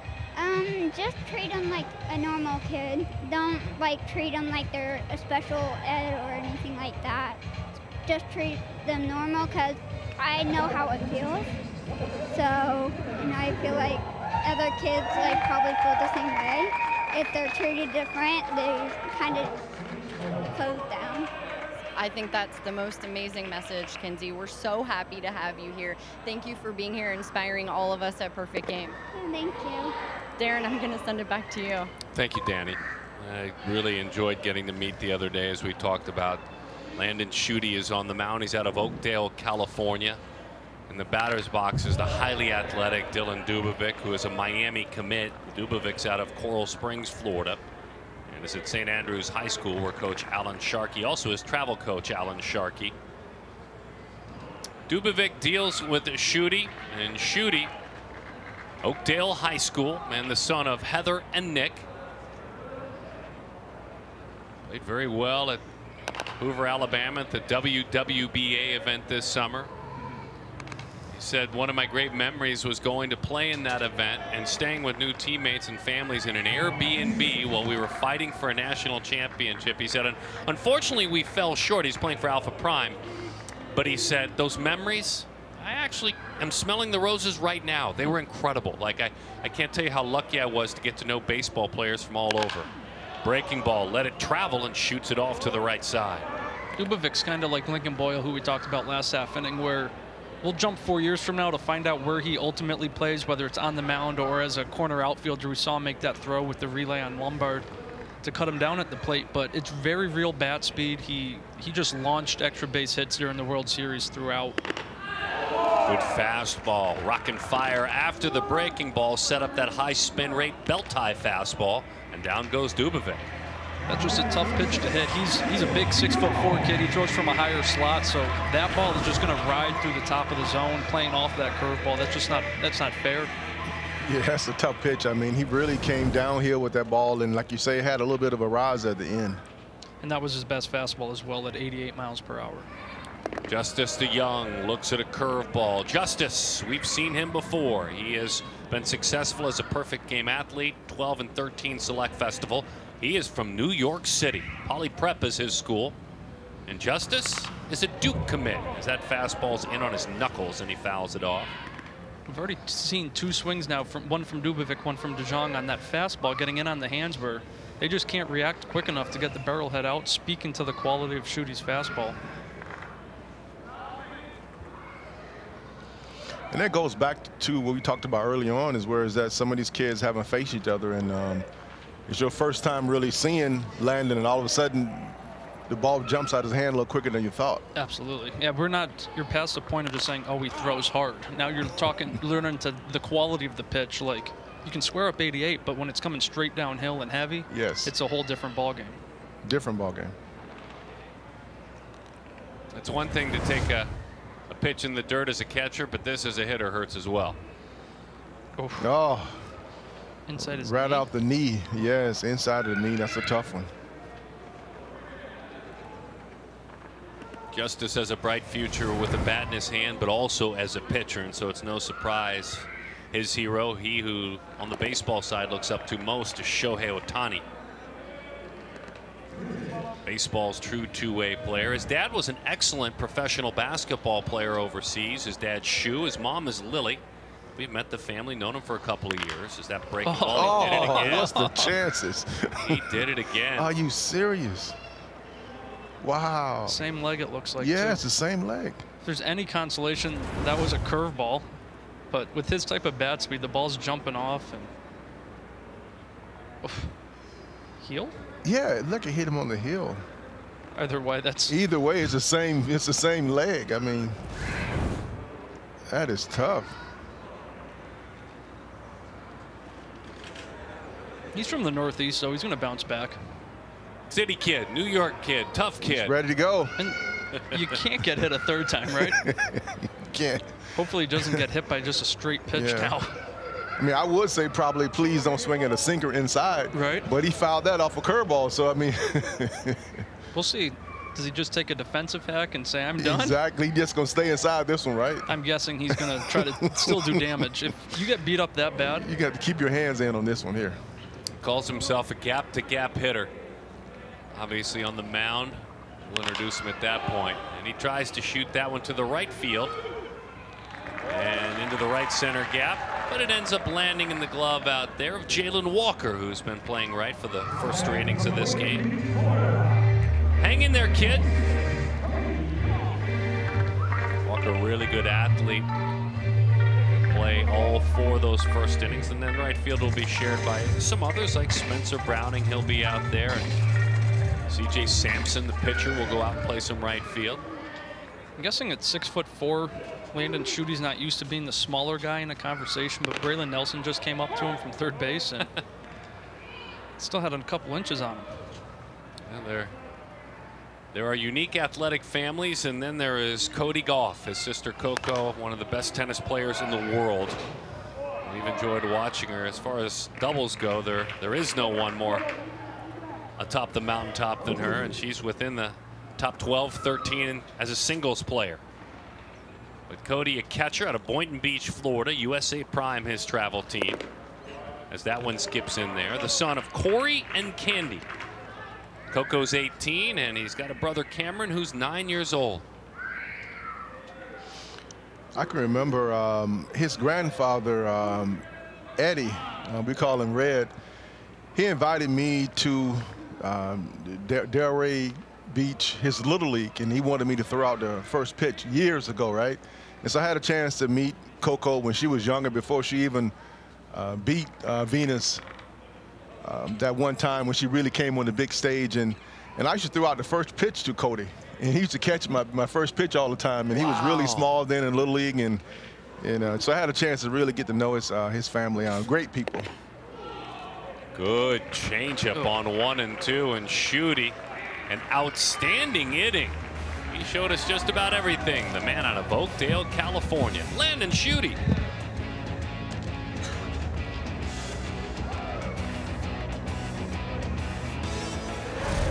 Here is our game summary presented by Yeti, built for the Wild. The arms, look at that reaction by Sampson. And then just enough timely hitting. That one fought off by Braylon Nelson. That double played it a pair. There were some miscues. There were some walks in the inning. But that beautiful piece of hitting was all she wrote. And then there was some defense as well. Big old RBI shot that one through the hole. That's Christian Doty. A couple of great throws toward the plate to get big outs in that inning. As we welcome you back, Danny Wexman, Charles Johnson, Jeremy Brown, Darren Sutton, thanks for hanging out with us at the second home. That's the best way to call it, because it's year-round, of the Boston Red Sox here at JetBlue Park in Fort Myers, Florida. Meet Ethan Wheeler, E-Dog, as his mates call him. He's out of Middleburg, Florida. The Florida commit, plays for a respectable travel team known as the Florida Burn. He attended the 13U National Showcase, and he has kind of kept climbing up the ranks as far as respect and rankings go. Jessica is his mom. David is his dad. Uncle played at BYU in Florida, was a All-American, outstanding pitcher as well. And this is a young man that just has a heart for the game and a heart in the classroom. 3.5 GPA or higher the entire time. As a matter of fact, wrapped up middle school with a 4.2 last year GPA in 8th grade. You can talk about his middle school accolades and a college commitment to Florida in the same breath, which is pretty surreal with where the recruiting has gone with younger and younger. There was a change at the college softball world, and certainly the contact not until the junior year for the athlete, but no such change in baseball. And it's a verbal commit. Pen doesn't go to paper till the fall of your senior year of high school. Then it becomes a written contract, if you will. But you see the talent, and you're like, well, yeah, why wouldn't Kevin O'Sullivan want to commit both Ethan Wheeler and Aidan Arnett, longtime travel ball teammates? So both committed to Florida. This should be a fun at bat that both of them. Someone's getting bragging rights right here. Came after him with a belt tie fastball, outer half, and it's fouled off by Aidan Arnett. Arnett struck out first time up. Breaking ball and a good one. I think what happened too with these early commits, it really, a lot of schools do it because they really want to make that first impression on a young kid early on, so that when they become that junior or senior, they'll feel like, hey, this team really looked out for me way back when I was in the 9th grade and 8th grade, and so some of these schools do it early. And you'd be that first school just to contact the player, open up that conversation with them, like, well, they were the first. They saw something in me before anybody else. Yes, so. yes. It means a lot sometimes. That breaking ball stays up and away as a Wisconsinite. And there are west side of Wisconsin Wisconsinites, and then maybe you're a Twins fan, but he's a Brewers fan, talking about Aidan Arnett in the batter's box. Stoughton not too far from Madison, Wisconsin. He loves Willie Adames. He loves the Brewers. He's tracking through their challenges to hang on and maybe grab a shot playing in the playoffs. Arnett, you know, you talk about the modern day athlete. They get strong as they get into their teen years, so he lifts 4 to 5 times a week. He works on his speed. He always wants to see if he can get a little faster, but he's doing yoga several times a week as well. You go back a generation or two and you talk about a baseball player. Flexibility mattered, but it wasn't focused on like it is now by these modern athletes. Yoga, Pilates, you know, catchers are constantly stretching. They're aware of it at 13, 14 years old. It's unique. It's evolving. Absolutely. And people say, where's like youth baseball? Where's the 14U level at? And like we mentioned in the open, everybody's bigger, stronger, faster. Most 14-year-olds wouldn't think to do yoga in terms of advancing their flexibility and their run times, this, that, the other. And the mindset's as advanced as these tools are for these guys. Breaking ball pops away, and John Dolan has to go grab it. Runner will move up in the scoring position in Arnett. Looked like he tried to play that one on a backhand. Yeah, it was a pitch down and away, and sometimes as a catcher, you got a man on first base, you amped up sometimes thinking he might steal, and sometimes you have a tendency to take you off that pitch going down and away, and it looks like maybe that's what could have happened. Quentin Young, Q, Deidre, his mom, and the chance to know her through the years. Of course, uncles are Dimitri and Delman Young. Swiped it. Pretty throw. And then he put the throw right on top of the bag, but a nice jump by Arnett. He stole that one on the pitcher. You just got to see a little bit of what everybody brings there. Arnett with his speed. John Dolan has some of the better catch and throw skills with throw right on the money. Ethan Wheeler's been up to 86. You have the new Stalker spin rate gun down below. Here you see him. What do you got on that? Man, that was a great play. He can't do anything else with that ball in the dirt. To be able to scoop it out and make such a tremendous throw to third base was incredible. There's so much presence. This Empire State Building sized man as he hits it out towards short. Unable to make the play on a backhand that time. Christian Sheffield couldn't come up with it. Don't know that he had a play anyway, and so a run will score. Yeah, that would have been a tough play to make. I mean, that ball was hit pretty good in the hole. I know he had the skills probably to make that play, but it would have been a tough play. I mean, 4 strides for Quentin, and he's on first base anyway. So I know, right? But we're getting the we have the Stalker spin rate gun down there. Ethan Wheeler's ripping off some sliders that have upwards of 2,900 RPMs, which, like, elite for a big leaguer's 3,000 plus. So you're talking about some of the highest level stuff you'll see at the 14U level. This right-hander on the mound when he shares his pitches says, I've got 5, a 4-seamer. He says, I throw a 1-seamer, which is like a sinker, a changeup. He says a very sharp slider. Turns out science backs up that self-scouting report, a very sharp slider. And he said, lastly, I throw a curveball. It's my get-me-over pitch. It's about 73, 74 miles an hour. He's kind of like who we saw earlier, Cruz Schoolcraft, but from the right side, where he's very knowledgeable of his pitches, how to set hitters up. Just talking to him in the players' lounge, how he attacks hitters, and we're playing some MLB The Show together, and he's like, I'm going to pitch to you the way I pitch in game. And I go, that's not a good idea. I've seen you throw about 50 innings this summer. I know what to do against you now. But he's very knowledgeable, and I think having that mindset already at 14, 15 years old is only going to benefit him long term. I've always said that if you can get a young kid to start at this age, to really think about concentrating on making pitches, concentrate on making quality pitches, I mean, the rest will take care of itself later on for these young kids, because they're very talented enough. They just got to learn how to make quality pitches. Swings over the top. Looked like a changeup there as it bounced in there, and that's strike 3. So Bo Peterson out of Shawnee, Kansas, goes down on strikes. Chance now for Jalen Walker. Jalen's out of Pearland, Texas. And we saw Jalen take a breaking ball on one hop back to the mound in his first at bat back in the second inning. So he gets another chance. Check out the brand new G form on that elbow too. You're not going to miss them. It's one of their newer patterns coming out later this year. But yes. One of our great sponsors of the event. Jalen's dad, Ramon, played high school basketball, but then college football for Pitt, and then in the NFL for the Texans. Sister plays college volleyball at Concordia in Austin. His brother plays college basketball at Houston. That one's inside, so a very athletic family, Jay Walker. Yeah, we're going to see him throw later on, and it's 90 with big running life, so the athleticism was definitely passed on through apparently all of his children. And Jalen's another one who could cover almost the entire outfield on his own. Took that one out of the catcher's mitt, so we'll do it again with Jalen Walker. I gave all of these athletes the chance when I communicated with them to be commissioner for a day, and I'll share some of their thoughts throughout the game. Jalen kept it simple. One very short sentence. I would ban the defensive shift. He's a traditionalist for a young man.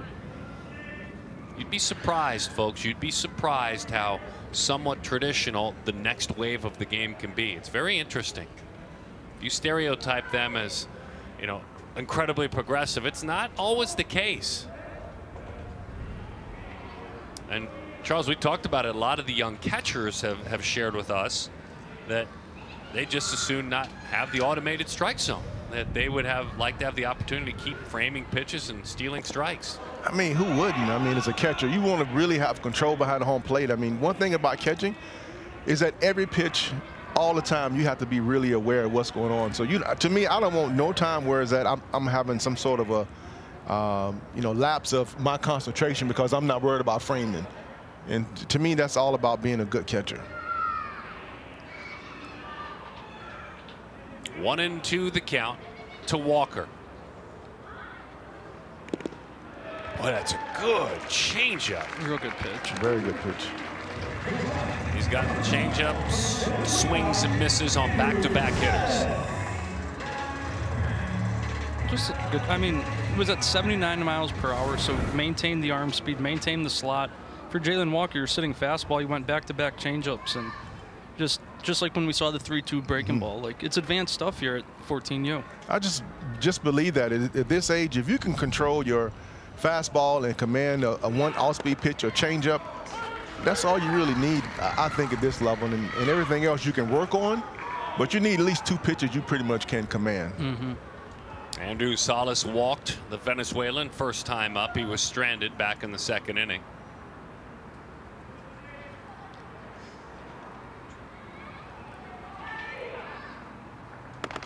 He's played competitively in Venezuela, obviously, but also in the Dominican Republic, playing travel baseball in the DR as well. As Jeremy said, his older brother Jose is the #5 overall prospect in the Marlins system, a shortstop, just like his brother.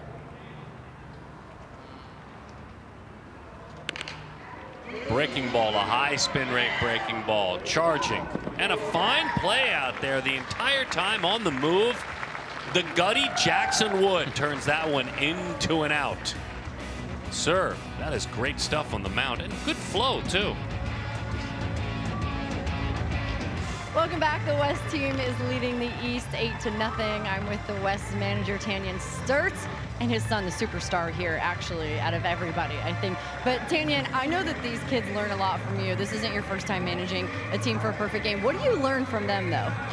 I learned how to be a good person. These kids are great kids. Every year I come in and I can't believe what great group of kids they always bring to this. And it's amazing how well they take care of my son. It's amazing how well they are at the hospital. It's amazing the whole week the way they act. They're just great kids. We talked to Flash a little bit earlier about the development of pitchers at this level, a long career in the big leagues pitching. And we're talking about guys who have changeups and splitters, and they're kind of dirty. These pitchers are really good. What do you see? Yeah, it's amazing that they're 14 years old to see the stuff that they have.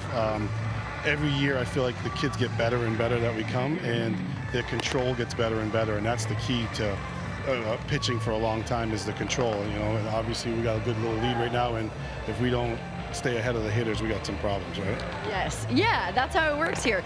Combined with being good kids and also being developed here on the diamond, what advice do you have to parents who hope to see their kid at an event like this? Well, I just keep encouraging them, keep letting them have fun, keep, you know, getting around good teams and good kids, and, you know, they'll just keep following. Tanyan, thank you. Thank you. Always a pleasure to be here. Darren. Yeah, good stuff, Tanyan Sturts. It's fun because he's a converted third baseman. He was playing junior college third base when his arm opened the eyes of scouts. He's out of Worcester, Mass, St. Peter Marian High School. Started his career, Sturts did, as a 23rd rounder and then earned his way to a dozen years in the big leagues. We already saw Hunter Watson hit out of Tuttle, Oklahoma. He's a catcher. He's a corner infielder, but he also, Jeremy Brown, is a right-handed pitcher. It's big-time stuff here from Hunter Watson. He's physical, he's built, he's athletic. If you want to get kind of technical, it's got to be a really low release height fastball. He gets that true 12 o'clock spin on it, so it's going to carry through the zone in the upper 80s. So while it is showing 88, 89 on the radar gun, it's going to blow by guys a little quicker than what we're seeing. And of course, we'll see him catch the last 3 innings of this game as well. So we wanted to get him to pitch early on so that he has some time to rest, recover, and get ready to do 3 frames on the back end.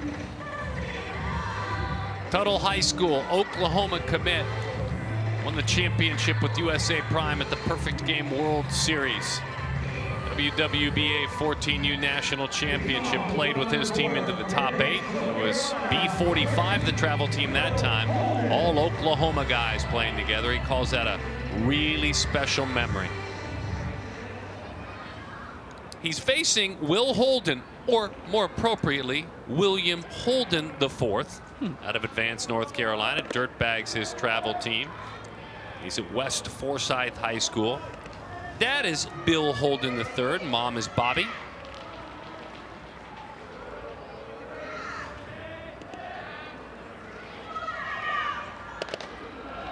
Yeah, Holden's one who jumped on the scene last fall at the 14U Fall WWBA, and it was a combination of the bat speed, the body, the physicality already, and the long-term projection that really caught our eye. Came out to the 14U WWBA, hit a couple home runs, and kind of the rest is history. Now he's here. Loves watching Aaron Judge hit. I think we all do, Mr. Holden. His dad played tennis collegiately at UNCC. Was for a while the head tennis coach at UNCC as he swings through that fastball. Jeremy Brown called it athletic with late life and rise. That's exactly what we saw. Yeah, so it's just pure attack mode here. You see him come down and really engage that lower half to get over the front side. There's that letter high fastball that looks like it's going to be right there on a tee, and before you know it, it's by you. It's by you. The Rawlings Defensive Player of the Year, the Gold Glove winner, Kevin Bruno, takes his chance out of Santo Domingo in the Dominican Republic. Really a quality human being, too. That's been the best part about getting to know him. It's not just fluent in both languages, it's incredibly confident and fluent with his English. Has been active, was very active, did a great interview with us at the hospital at Golosanos Children's Hospital. Kelvin is dad, Sylvia is mom, an older sister is Esther. And why is he here skills-wise? Oh, I mean, the glove, just winning the Rawlings Gold Glove speaks for itself. It's high energy, high athleticism. Any adjective you want to pick for a premier defender, throw it onto Bruno and it's going to stick. He's that type of defender, but he's also running sub-7s. You look at the body, he's nowhere close to being physically mature, and the bat's quickly coming along too. When you ask him about himself, as the right-handed pitcher removed his sleeve, Kevin Bruno will say, and I quote, "Defense is my strongest tool. I have the honor to say that I can make magic with my hands at shortstop," as that one is high. He said, "I've improved a lot on my defense at my academy." He said, as far as hitting goes, and these are his words again, "I'm a contact hitter. I've got gray eye with the strike zone, and I'm a clutch hitter." That one on a 3-1. Unlocked those shoes a little bit with an aggressive swing. You see the necklace Bruno's wearing. He came with a suitcase full for everybody. Both dugouts, half of them have it on, and just building that relationship. Popped up center field. Hunter Harrington, the San Diego native, and the Stanford commit turns that into an out. I think as we see Bruno head off the field with, as you mentioned, that Dominican Republic representative rope chain that he's wearing, he also had in his heart and in his mind for all the cancer patients at the hospital too. So not only did he think of his teammates, but he thought of those less fortunate. Which just speaks wonders to the kids as well, to have the foresight to bring things with them. Meet Christian Sheffield, Father Gary with a Hall of Fame caliber career. Incredibly dangerous hitter. Dad, he's out of Tampa, Florida, Padres scout team.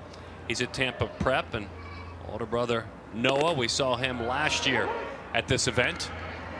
And we've seen oldest brother Jaden, who has gone on to college baseball now at Georgetown. So he's gone on to Georgetown, playing for Coach Thompson, Edwin Thompson. I tell you, it was amazing to have a chance to play with his father, Sheffield, for a few years with the Marlins and with the Dodgers, and he just a joy to watch. That guy, man. When he comes up to hit, it's always something that you just. It's amazing to watch, to see his bat goes through the zone the way he hits the baseball. And his swing is iconic in any type of wiffle ball situation too. Everybody's doing that hand waggle. I tell him, I say, I have no idea how you're walking around now at this age. All those hard swings you took over the years, I have no idea how your back is not killing you right now. And we saw Dad coach at the 13U event. Dad Gary's very involved in the amateur game. It's fun to see him as that one dives off the plate to Christian.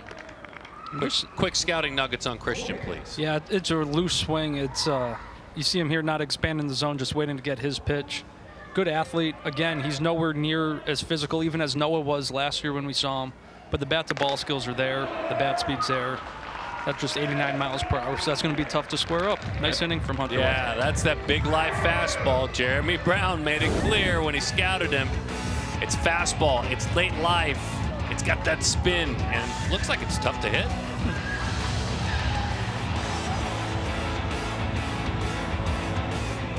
Welcome back to Fenway South, the 14U Perfect Game Select Festival. I am with the manager of the East, Brian Jordan, 15-year big league career all-star. I know this has been pretty cool for you to be a part of, I know, and be around. Your first time managing for Perfect Game. How's it been? You know, it's a great experience. To see these young kids, very talented young kids, for the first time, and you know, they're making my job easy, but hard at the same time. You know, you look at the other team, the West, 8 runs with just 3 hits. That's a little stressful on the manager, so I know what the managers go through now. Yeah, you have a good taste of it, but what you're also witnessing is development at a different level. And I tell people all the time, these kids are 6'4", 6'5". The pitching is developed, their bats are developed. I mean, it's just all around. What impresses you the most? You know what, how Perfect Game does a great job through the young kids on up. And these kids, 14U, are unbelievable. I mean, to see 6'5" shortstops and 6'3" shortstops is I guess it's a trend now. I mean, it's amazing. Cruz 6'7" in Pittsburgh right now, so everybody's getting bigger, but the talent is getting better and better at a young age. So that says a lot about Perfect Game and how they're developing young kids. What do you think is the best thing or your favorite advice you've given out so far? You know what? Have fun. You know, at 14, you got to relax and go out there, trust your abilities, and go out there and play. I mean, a lot of these guys are putting pressure on themselves, they're stressing out, not throwing strikes. But, I mean, that's the biggest thing. 14, you want to be impressive every time you hit the field, and these guys are trying a little too hard. You're going to try to get a hit soon, right? We better get a hit soon. Brian, thank you. Anytime. Darren. Good stuff, Danny and Brian, as Julian Pitts, a very young sophomore. He's actually a 2025 out of St. Petersburg, Florida, gets to call. He's from Seminole High School. He's dealing with Spencer Browning, who popped to short first time up. But Julian, the only child of Shane and Marissa Pitts, touched 91 this summer. He's very proud of that. He calls it one of his great baseball moments. He said, I've worked really, really hard, and to reach that goal was unforgettable for me. Yeah, he's not going to be a comfortable at bat. The arm slot's going to go from almost a low 3/4, extended 3/4, all the way up to over the top. As a result, with the arm speed, you're going to get heavy sinkers in the upper 80s. First fastball there already 88. And now 3-0, you'll probably see him dial it back. That's something we talked about pregame too, when he falls behind, he's going to just go get you a couple strikes in the low mid 80s, and then when he needs it again, he's going to ramp it right back up. That's exactly what it is, and it's very lively. Interesting, Jeremy. You've seen him enough to know that on its own merits a pretty pitch. And that's all he needs to do with wood bat at 14U. Your mid-upper 80s, just put it over, get that ground ball. Diving attempt, unable to make a great play out there is Keon Johnson. A good effort and a base hit for Spencer Browning, the young man out of Texarkana, Texas, the Arkansas commit. That's just what he does. We saw him at the 14U South Showcase. We had to move indoors because of weather, but cages, not cages, the hand stood out, and you saw him there.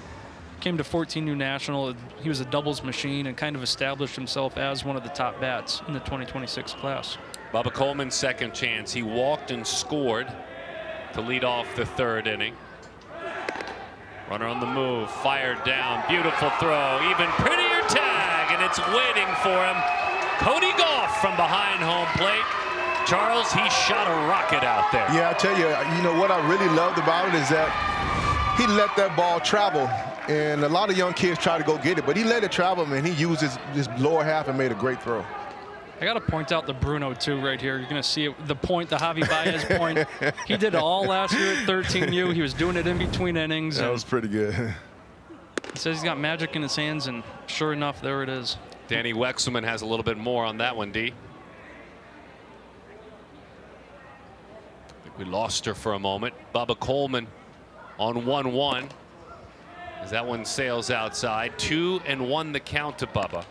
Oh, that was fun. Love great defense. Absolutely. And the catch and throw there from Cody, it helps when the fastball coming in is at 91 miles per hour, too. So oh, yes. That speeds things up for you. It really does. What do you have for us, Danny? Yeah, well, last year we saw Cody Gough, and when I saw him here this year again, I had to ask him what's changed in the last year. And besides the physical parts of his game that you just saw, he said it's the leadership, and I've been communicating better. He said I wasn't as good at speaking up, and I feel more confident now to be able to do that and to help lead my team. And he said last year I was just happy to be at the game. This year I want to have an impact, and he has, guys. I think that's safe to say there. Yes, he has. Into the dirt it goes, and that is a walk to Bubba Coleman. A single, then a caught stealing, and now a walk to Coleman. Just something like that for Pitts. You know, you get the leadoff guy on, you're down 8-0, and then you get Cody to come and throw a bullet down to second and get you that out. Right, right. And, I mean, with the heaviness of his fastball, he could still very well get out of this inning in a couple pitches here if somebody rolls something over. So just having that one out, and as opposed to being first and second, no outs, now it's a whole different mindset as a pitcher. And I'm kind of like you a little bit also, where is that, hey, if I got to take a 1 or 2 miles per hour off that fastball, really throw some good strikes, I'll do it as a pitcher. Harrington with a big swing comes up empty.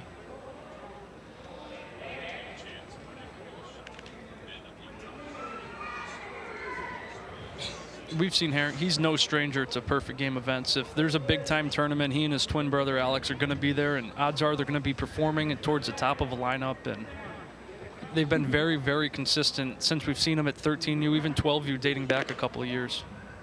Thought about a snap throw. There was no throw. Here over the next couple of weeks, WBSC World Cup will be going on. The first one ever to be played in the United States, and perfect game. Excited to really work and provide an opportunity for the Australian national team as we see them taking it in. They attended our awards ceremony last night, and they've been playing some key games the last couple of days. Chinese Taipei. They'll play Team USA here in Fort Myers in a couple of days, and we wish them well. We wish them good luck at the upcoming Worlds, U18 Worlds that are getting going this next week. Bradenton, Sarasota. That 20-man roster for USA just came out. Lots of alum from either PG All-American game, the 14U Select Fest. There's a couple guys there, so kind of get to watch them in their next phase of their careers. Baseball Australia in perfect game, really growing in a partnership as Ben Ford and his leadership grows the game internationally. That's fouled off by Harrington to the right side, and so it's been nice for these gentlemen. They actually played in preparation in a PG Labor Day event. They were able to go and compete with travel teams just to get some games in. Absolutely. Yes. How about that if you're playing for, you know, Fred's Garage Travel Team? I just made that up, by the way. And you get to play a national team from Australia. That's cool. Yeah, I really enjoyed my time too, because I played on the USA Junior Olympic team when I was in 11th grade, and we won a gold medal in Melbourne, Australia. We beat the Cuban team, and had a great time in Australia. Played in Sydney for a little bit, and really enjoyed my time there. It was funny, Charles, just a couple of teammates that played on your national team roster. Can you recall just a few? Yeah, you know, we we had Ryan Klesko, we had Jeffrey Hammond. We had quite a few guys on that team that was there. You know, it's funny, when you shared that with me last week during our broadcast, is that one from Pitts sails high and it's ball 4. I said, you know what that sounds like, Charles? The game didn't exist back then, but that sounds like a perfect game All-American Classic roster, doesn't it, Jeremy? Absolutely. And you're talking about 11th grade and then just naming casually, here's a big leaguer, here's a big leaguer, here's a big leaguer. Yeah, it was plenty guys on that team, I'll tell you, you know. All right, so Pitts looking to find the strike zone. Still showing upper 80s, bumping 90 that last at bat against Harrington, so there's no lack of arm strength here with any of the arms thus far that we've seen. It's a gifted arm. It's over the outside corner for a strike to Braylon Nelson out of Daphne, Alabama. It was Nelson's right center field double that plated a pair back in the 3rd inning. Rarely strikes out. He'll share that with you. Tries to be aggressive combined with defensive at the plate as that one misses way outside. To go on and talk about Braylon and his own words, he said, I mainly hit pull side, but I have the ability to go opposite field when it's needed. That's his approach in the batter's box. And he showed just that early on to plate the first 2 runs of the game.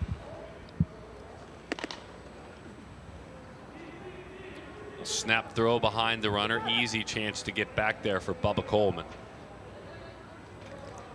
It's a tough play right there. I think right there, Gough was looking for to try to catch him too far off the base, but the runner was way alert. Team East wearing those red jerseys as the runners take off. Cody, one hop, and just had to be played out front there and knocked down at 3rd by Keon Johnson. So they swiped him.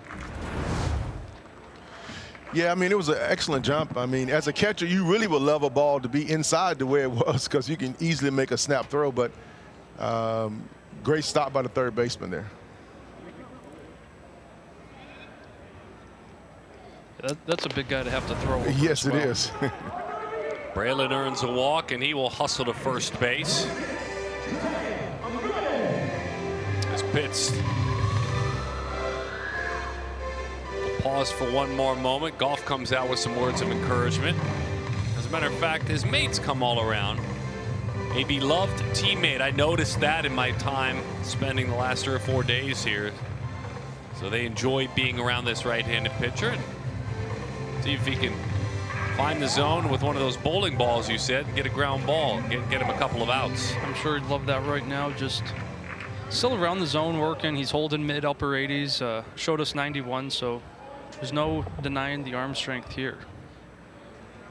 Josiah Andrade, son of Josh and Jessica.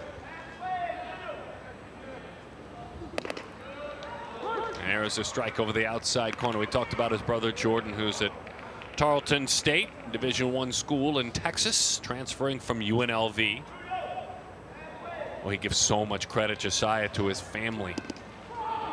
That one dives low and inside.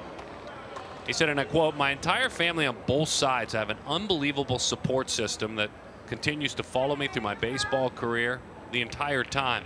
My family is my backbone. All the driving, all the flying, long distances. They watch me play. They support me. I can't thank them enough. As that pitch, no fun. He fouls it back. That one got in on the hands, yeah. But Josiah, he's not one to shy away from competition. We've seen him perform. He's just like Cody said for himself too. He's a leader behind the plate. He's going to take charge, control his pitchers, control the tempo of the infield, and I'm sure that's something you, Charles, love to see in a young backstop. For sure, you love to see that as a catcher. They couldn't pull it together that time, as that looked like a secondary pitch that slipped out of the fingertips, and another run will score on a wild pitch. Yeah, when you look at the catcher position, you always want somebody behind the plate with great leadership. Because the one thing about being a catcher, and I tell all my young catchers, is that everybody's always watching you whenever you're behind home plate. I mean, that was a great rebound by Cody Gough there. I mean, that was a tough pitch, high and away. There's nothing you can do about that.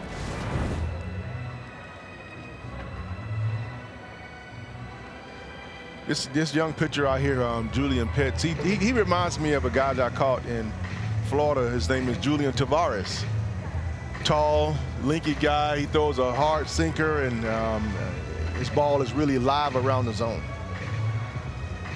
There's no doubt. So for me, when I had a guy like, Julian Tavares, for me, I'm always setting up pretty much in a third, out of thirds, because his ball is always running all over the place. And that's a tough thing for some of these arms. You see the velocity, but then you see the life, and just trying to harness it within the zone.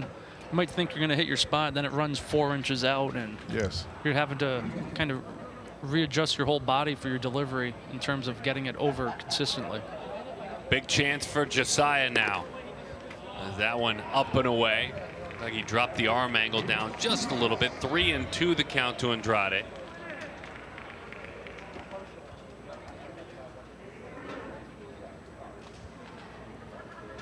Very fluent in his second language, which is Spanish, as Josiah pops that one up. Back of that second base bag, a man who makes defense look quite easy, Kevin Bruno, turns it into an out. He's pretty excited out there. I tell you, he's really loving playing this game right now. That smile's been there all weekend long. Couple of outs in the inning, and here's Colton Springhall.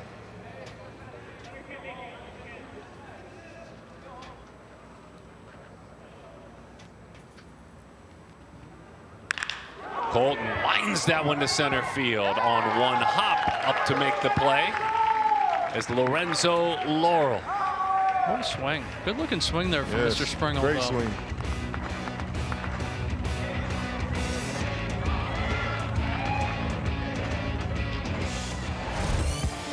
Our Rawlings Gold Glove defensive play of the game. It looked like an RBI, but then Dylan Dubovic thought otherwise.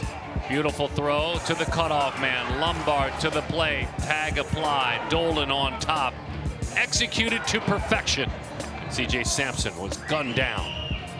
The Texan at the dish. Our Rawlings Gold Glove play of the game. All right, an opportunity to introduce you to some new arms and a new opportunity. This is Robin Cope, his given name. RJ, everyone knows him as, out of Lawrenceville, Georgia. GSB Rays, his travel team. He's also on Gene Reynolds' team, the great coach of Georgia Premier Academy. That's where he plays his high school baseball. Robin is his dad, and Veronica is his mom, Robin Sr. We've had a chance to get to know Mom. She's outstanding over the last couple of days. And RJ, tell us a little bit about who you are on the mound, please. This is my 4-seam. I throw for speed. I try to, on an 0-2 count, try to blow it by him on an outside corner to a righty, on an outside corner to a lefty. This is my 2-seam. I throw it in between the seams with movement, spinning out on a righty, and sometimes I throw it in on a lefty just to bring him back off the plate. And this is my slider. I just started working on this grip more for spin, out on a lefty, and then when it's an 0-2 count, when I really need it out, I'll throw it in on a righty. We were talking about his dad, Robin, and thank you, RJ, by the way. His dad, Robin, played professionally in the Mariners and in the Rays organization. He gives his parents a lot of credit. He inspired me to do the best, he said, at everything, whether it's education, baseball, or, quite honestly, just being a good person. He said, through the years with my parents, I've grown to love them more and more, and I'm just so thankful every single day that I have them still teaching me about life. And we talked about Veronica on the left and Robin there capturing this magical moment. Absolutely. Tyler Russo did the room reveal with RJ, brought him and his family up, and it was one of the best ones I had seen yet, doing this for 7 years. We swiped it off social. It was that good. How humble he was, and he was speechless throughout it, and you just hear the parents saying this is what it's all been all about, all those miles, all those days at the gym. And He might break the record of PG for most events ever played in. I know he's creeping up to almost 200 already, which he'll play his age, he'll play 15, he'll play 16, whatever's around, he's going to play it. And 6'6", he's not going to be a comfortable at bat here for Mr. Dolan. We saw Dolan already catching out of Huffman, Texas. Now he gets a chance to hit as he waves through that first one. He's at Hargrave Huffman High School. Coach Sample, his high school coach. He's had a chance to earn awards 35 times at perfect game events, including 4 MVPs. Fastball strike 1, breaking ball strike 2. It's a good looking breaking ball. Very right good there. breaking ball, yes. He took some off that ball, that pitch there. And you got your 6'6" lefty again coming right after, just like Cruz, and 85 miles per hour on that first fastball. Comes back with a good looking fastball, fly ball, right field. Spencer Browning turns it into an out.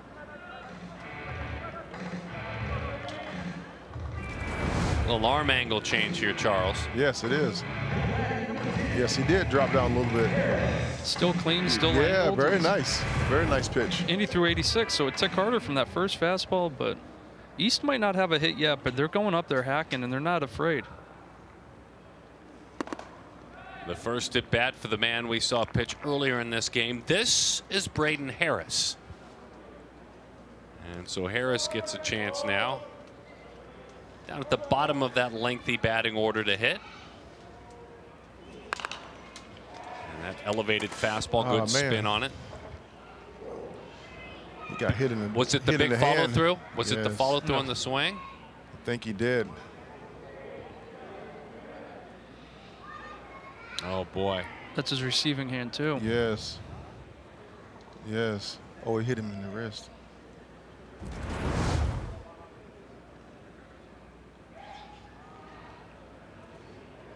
Oof. Oh yeah. Flush on the back of the Hit in hand. the back of the hand. Yes, it did. How bad does that feel? That hurts. Very bad. I tell you. When you look at your fingers, it doesn't take much. No. And you're talking about a guy swinging a bat full speed and he hits you in the back of the hand. It's really tough. A lot of times, I usually get hit somewhere in the helmet or the neck or somewhere on the back swings. It's a tough thing. Remember, the training staff right away comes on in. Looks like they pop something to cool it down on the back of the hand. And some of his teammates coming off the bench to come see how he's doing. Yes. This West squad, they're pretty tight. I mean, they play for all different travel ball teams, but they're all out at the big circuits. They get to know each other, playing all these big events together. So kind of a little brotherhood they all form. I know they started a group chat like the night they all came in and taking photos, sharing photos in it. So got to go check on their guy. Looks like we got rookie coming back out fully geared up. Probably get Josiah to come back on the back end of the team. Tanyan Sturts It's is probably head tough coach. to be able to squeeze his hand right about now. He will have probably a tough time catching the baseball. Preston Wilson came out to check on him too. There's Preston. We loved being around him. I had a chance for a couple of seasons to call college baseball games with that man. Folks, in a single season, he once had 140 RBIs. All right. He's going to be okay. That's good news. His teammate was out to catch if he was needed. Well, I'm glad he's able to stay in. Yes. This is a test right here, Charles, right? I tell you, today these catchers been tested today pretty much. Yeah. Yes. I mean, this is what you work for all summer, right? You're not going to let a little injury take you out. You're not going to let that. A lot of these kids, this is their end goal. This is what they put in all those miles for, is this game right now. So you're going to have to pry some of these kids off the field.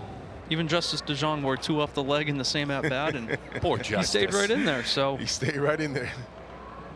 Dolan behind the plate got. Braden Harris out of Orange Park, Florida. Florida Burn, his travel team.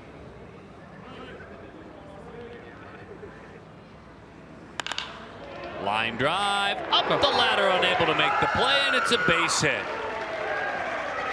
Everything he could, and there's a lot of height there already with Quentin Young. And a nice clean base hit in a celebration at first. The first one for East. Yes, that is the first one, right? Yeah, that's going to be a little momentum for him. Top of the order here. Got a base runner finally. Got the a good-looking single, just got the barrel out front, and like you mentioned, if you're going to get it over Quentin Youngstead, then you deserve a hit. That's a hit. That's a real hit there. Nothing more, nothing less. Gritty Jackson Wood fouls it off. Boy, I'm telling you, there's a lot to like, H, about this left arm of R.J. Cope and the little bit of properly placed swagger he has. For sure. I was just texting one of my chats here. For me personally, this is the first time I've seen R.J. Cope this summer. All our guys have seen him because he plays up. I just do 13-14.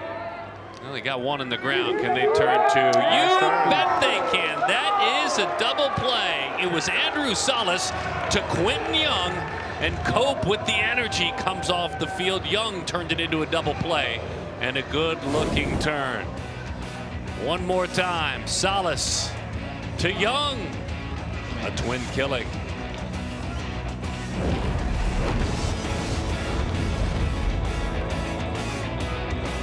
9-0 the score as we welcome you back to JetBlue Park in beautiful Fort Myers, Florida. The 14U Select Festival Friday night at 9 o'clock Eastern. CBS Sports Network brings you a college football Mountain West matchup. It's Boise State, it's New Mexico. Catch the kickoff right here on the 24-hour home of CBS Sports.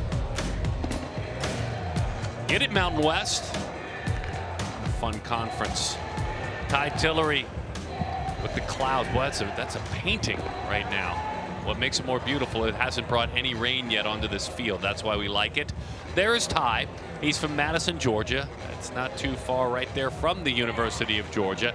He's a UGA commit. He'll also hop in the field defensively and play shortstop if it's needed. Danny, we got a chance to meet his dad, Danny. Mom is Shasta. And his younger sis, who's 12 years old, is Laney. With the MC Bulldogs, went to the 13U BCS, a PG event. Came up short against the Texas Canes. The lady said, I had such a great time bonding with my teammates. I love travel ball for that reason. We're going to be excited to watch him pitch. Jeremy's going to give us a scouting report. There's no doubt about it. I mean, he's somebody 13U, upper 70s type, but good athlete that you knew the name of heading into this summer. He made that jump mid, upper 80s now on the fastball.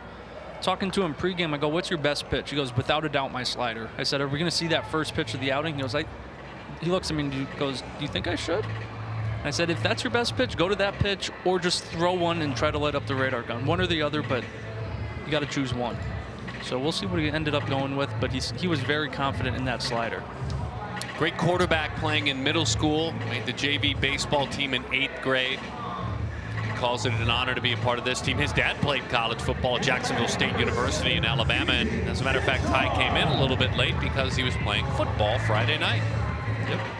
Asked him how the game went. I think he said they won 70-7, so not the closest of games, but had a reception. And basically left Georgia. Mom and dad shared the driving duties. He tried to sleep through the night, arrived early in the morning down here. They just drove it on down. There's no better sleep than that night after you get back. He had a full day yesterday with a late night banquet last night. I'm guessing he did some serious sleeping. No doubt. There it is. Ooh, good looking breaking ball, as you pitch. said. This is CJ Sampson, who, by the way, the outstanding Tillery is dealing with the National Pitcher of the Year as a hitter in Sampson. Absolutely. That we mentioned how good he is with the bat, but Tillery's bringing a clean arm coming through, sitting 83 right now, but that slider is definitely an equalizer.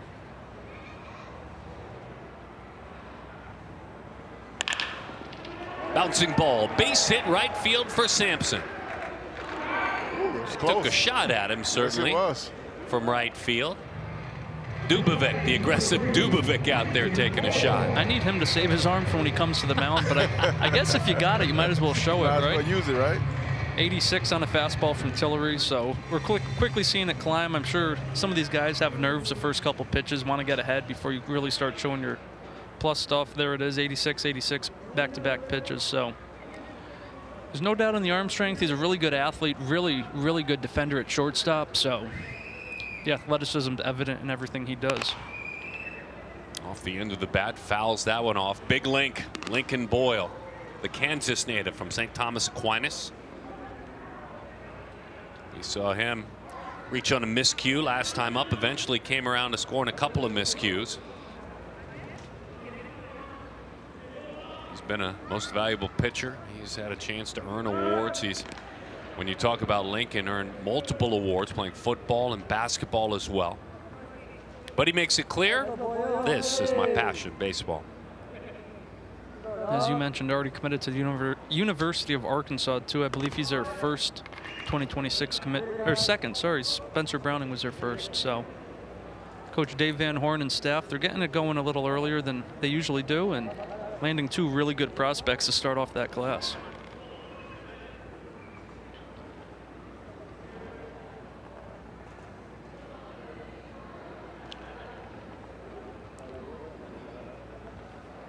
That left-handed bat hits a high fly ball to center field. A couple of steps back and now in. Lorenzo Laurel turns that one into an out. It's a pretty left-handed swing. I saw a little bit of John Olerud, the long ago first baseman John Olerud, in that swing. Sorry, I lost half of our audience. I apologize. I tell you what, he was such a great hitter. He was very quiet at the plate. Not a whole lot of movement. He just doesn't swing on a whole lot of bad pitches, and that was a great swing, great approach. Just missed it. Just missed it, yes. Olerud was a two-way too in college, wasn't he? He was. Player? Yeah, I think so. Boyle's got some two-way ability for sure as well. I tell you, he can hit.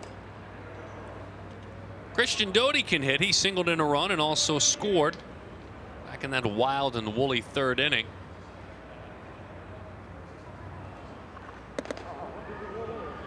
Breaking ball to the young man out of Olive Branch, Mississippi, who's at Lausanne Collegiate. Chris Mitchell is his high school coach. Shane and Mary, his parents.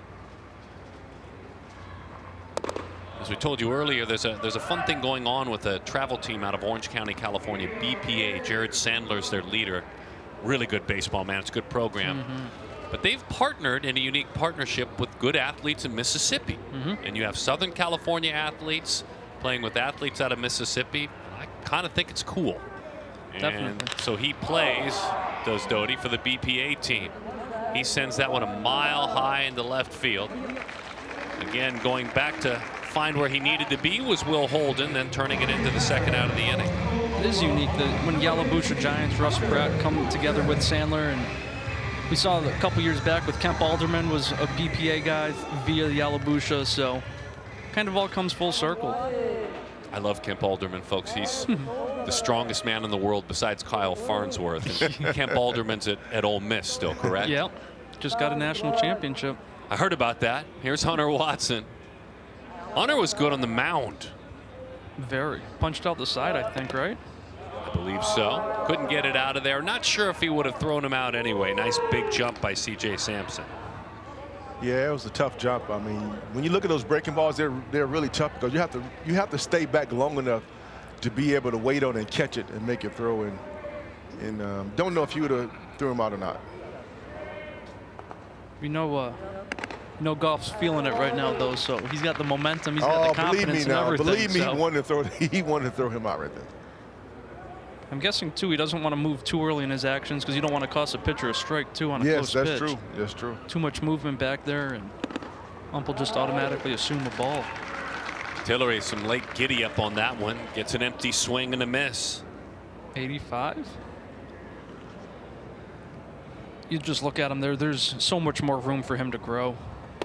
Oh, a little cut to that one. It disappeared away. That's a nice, clean inning. Sampson picked up the single, then a couple of flyouts.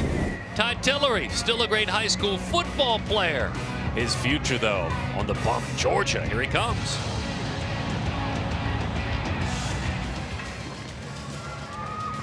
All right, another man to get to know, another man from the Midwest. This is Jack Ryan, Team Elite National, his travel team. He's at St. Xavier High School, corner infielder and a right-handed pitcher. Had a chance to be a part of the 13U Select Festival. Hey, Jack Ryan, who are you when you hop on the mound? Please share your pitches with us. I throw a fat four-seam. I just like to get ahead on counts, could throw it anywhere. And then I throw a slider or slurve. I could throw it anywhere in the count, anytime, anywhere. And then I throw a changeup that it's more to lefties, but works anywhere. The big Cincinnati Reds fan and the son of Mark and Sue, his brother Thomas, He's a pitcher at Michigan State University. So back when Braden Harris took the mound, it said about 80% of people would say he has the best breaking ball in the class. I think the other 20% might say Jack Ryan.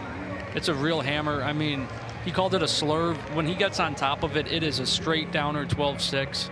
At times, he'll get on the side of it, giving it that slurve shape, but it's hard, upper 70s type pitch. So it's a good-looking arm. It looks like he's made some adjustments, shortened his arm action from when we saw him last year at the 13U. His real arm strength, it's quick, it's around the zone, it's a heavy fastball, and I think we've seen him up to 88 this summer. So just continuing the trend of big-time arms here in the 2026 class. Danny, what do you have for us? Yeah, you guys mentioned his brother, Thomas, and I talked with him earlier this week about Thomas and their relationship. And let me tell you, these brothers are thick as thieves. Jack said, it felt like I lost my best friend when my brother went to school. I haven't seen him yet because it's still the fall at Michigan State. So he hasn't seen his brother Thomas yet, but he said, we talk every day. He's going to be watching this game. And Thomas is really invested in me. He said he keeps me in check. And most importantly, he helps me make good decisions, guys. Good stuff, Danny Wexelman, as always. Ryan deals with Brady Harris. By the way, find Perfect Games content on the social side because it appears as if Jack Ryan's wearing a microphone. So that might be some kind of special. Young shows off that arm from third. Wow. It's a special talent over there on the corner. Great play. Quentin Young, the third baseman out of Camarillo, California. I mean, he stayed back on that baseball and still made a great throw across the diamond.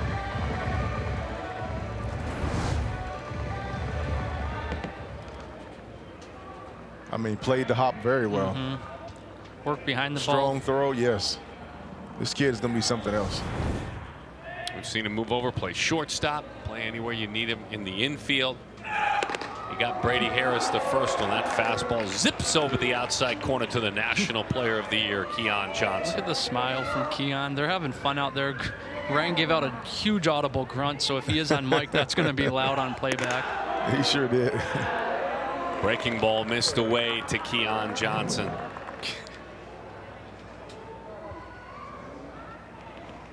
.87 miles per hour from Jack Ryan so far. Bouncing ball, another chance out there for Quentin. He'll make the right decision, I think. Oh, sometimes it's better to be lucky than good. Hey, when you're the 14U Player of the Year, you get those breaks sometimes. That's a baseball god saying, I'm giving you one, Keon. You get those breaks all the time. Good play by Young. And it's almost like that ball, when it landed, it just slowed down. It just slowed down. It's like it just stopped. Hit the lip and said, I'm done. Yes. I mean, even if Quentin went through with that play, he wasn't going to get it. No, he wasn't. Keon's fast out of the box, but heads up play to But that was a great momentum. decision for him to even decide to do that. Right. Jaden Strowman, his second opportunity to hit. Change up. Wow, wow, great pitch. Had him drifting way out front of that one. So this is a fun matchup because they both played together for Team Elite. Strowman and Jack Ryan, so you see both of them just smiling ear to ear right now. You can tell they're playing around with each other.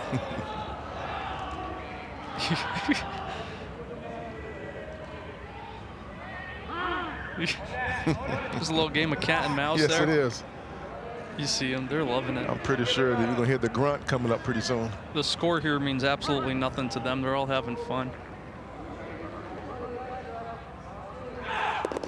That one dives down and away. We hope somehow, some way, big brother Marcus is taking us in from somewhere watching his brother play. Marcus, you'd be proud of him, how he's handled himself, the way he's played, the smile, the energy.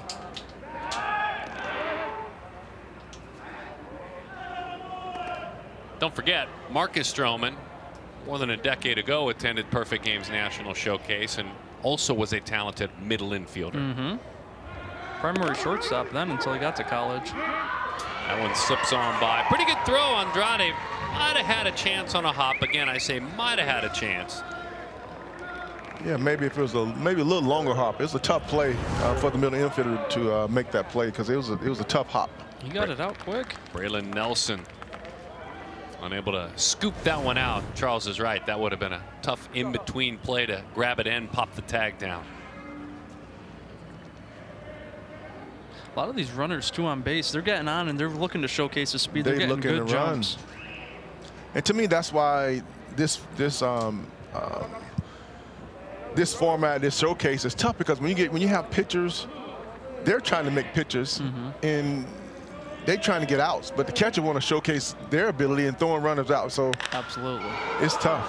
Strowman hits it a mile high into center field. Christian Doty drifts into the alley ever so slightly, and that's the second out of the inning.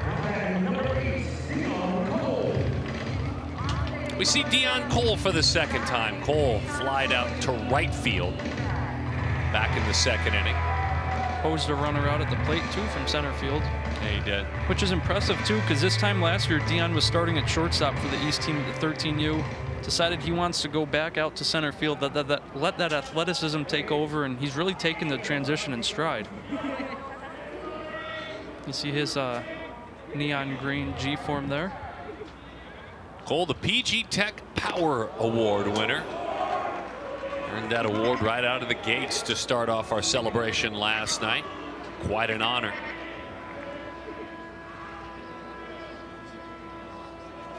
Oh no. And it sounds like the veteran to my right, Jeremy Brown, says oh no, which means that he heard a local lightning delay. A local legend. And that will put a pause on this game. A little bit of weather around here has come close enough to pause the game. And so we will do so here as well. In the past, whenever you had one of those delays, when you heard that locally, it was a minimum of 1/2 hour.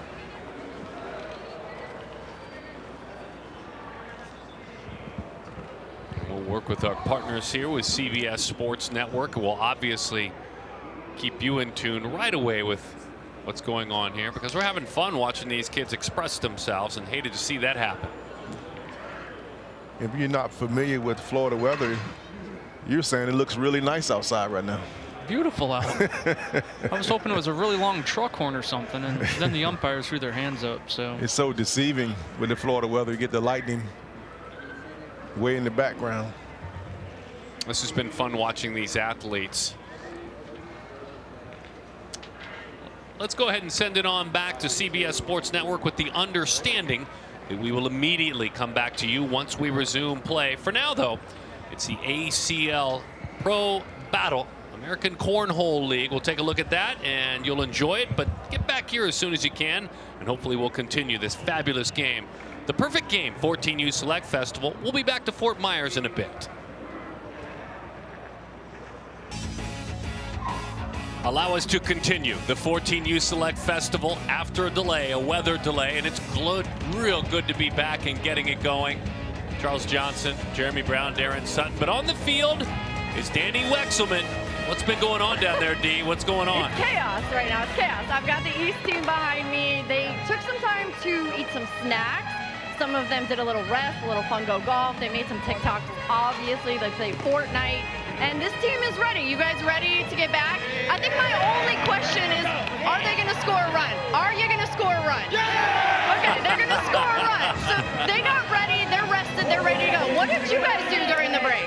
Pizza. Lots of pizza. That's a good move. I didn't eat. I'm ready to go, though. Lots of pizza. Not beer yet, but just pizza. Thank you, D. We appreciate it. Hey, by the way, Spencer Browning's going to get a chance to work. We saw him earlier in this game with a bat in his hand. He's out of Texarkana, Texas. Shortstop, outfielder, and a right-handed pitcher, the son of Crystal and Kevin. And when you talk about this opportunity, he didn't plan on throwing. They had a conversation with him. He gets to throw. He's a big Texas Rangers fan. So Spencer Browning goes to work. The 14U Select Festival, the finest 2026s in the land. We had an itty-bitty delay, but we're back and doing it again. Who is Spencer as a pitcher? So as a pitcher, I mean, he's just going to bring his athleticism. You look at the numbers here. It's 19 innings, 23 punch-outs, just 6 walks. Can play infield, can play outfield at a high level, D1 either way. So that type of athleticism is just going to allow him to come out, finish this inning up for the West squad, and keep the game moving for us. So Browning with this responsibility. There's been some fun moments in this game. The one thing we do know as it pertains to the West squad, they have been really strong as it pertains to pitching. Danny was having fun with the guys. I mean, obviously they have just one hit, they have no runs, but we have innings in which there were 2 strikeouts 3 different times from each and every pitcher. Dion Cole, get to know him again if you're joining us later in the game, out of Etowah High School, where Greg Robinson is his coach. The finest hitters in the land, as your colleagues always talk about. Dion goes to work and fouls it off. Immediately right to it. Yeah, Dion, we got to see him throw that strikeout to home plate from center field to nab a runner, keep it down to a 9-run deficit. But the bat speed, the combination of how he uncoils, the strength, the bat speed, it's very advanced for a 14-year-old. Dion Cole, the winner of the PG Tech Power Award. He won that award last night at the celebration. Browning wants to have a conversation, make sure they get the signs right. The runner at second is the speedy and talented Keon Johnson. He singled before the delay and swiped second base. They did have a little time maybe to go over signs in the locker room, but you know, the things you forget. Long delay. They had that conversation, but forgot it. They're hoping to get a run across. There are 2 outs on the board. And that one, good heavy sinking fastball. That would have been a ground ball should he have offered at it. Dion mentions Miami and Florida State and Georgia Tech as schools that interest him. The son of Amanda and Troy. Draven's his big brother, 16 years old.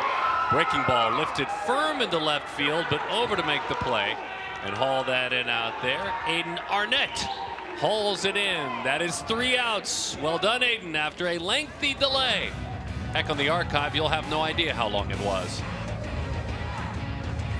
Our stat of the game is brought to you by our good friends and partners with New Balance. The West, 7 on just 3 hits in the 3rd inning.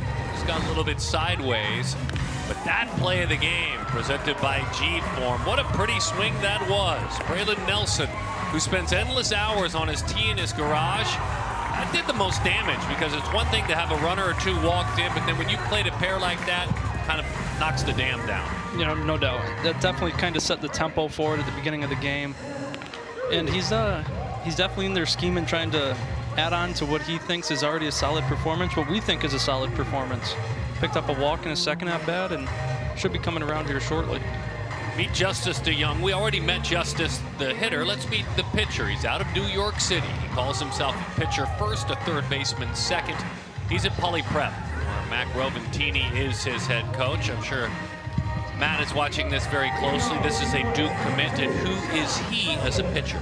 He's going to come out. He's going to attack the strike zone. It's a really long and loose arm action. You know, we've seen him upper 80s. I think I've heard 90, 91 from him. So there's serious arm strength. You watch him throw it across the diamond, it's like, yeah, there's arm strength. So Duke commit probably has that 2-way potential already, and we'll see what he brings to the mound. He loved his opportunity a couple of years back to win the 13U PG World Series against the Texas Canes for that ZT Prospects team. The Ohioan Sean Sullivan, his second opportunity, struck out first time up. The Alabama commit, Walsh Jesuit High School in Barberton, Ohio. That's clean and easy coming out of Justice's hand. Real nice. Ball explodes out his hand.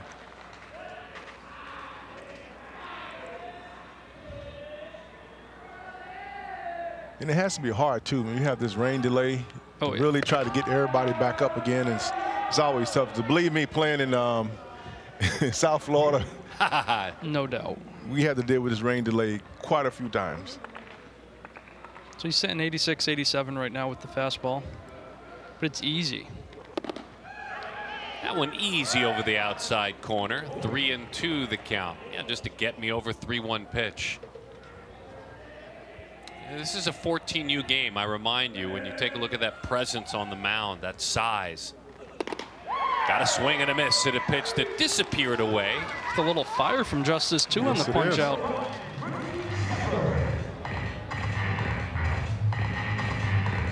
We go back to the top of the order with rookie Shepard. Here's this again. Yeah, he had a little cut on that ball. No doubt. Yeah, the ball's coming out clean. Yes. He's definitely using his size to his advantage too. Working to the lower third of the strike zone early on. Heavy, heavy dives at home plate. It almost looked like an off-speed pitch for a second. It looked like a changeup. But it was 87 though, right? Yeah.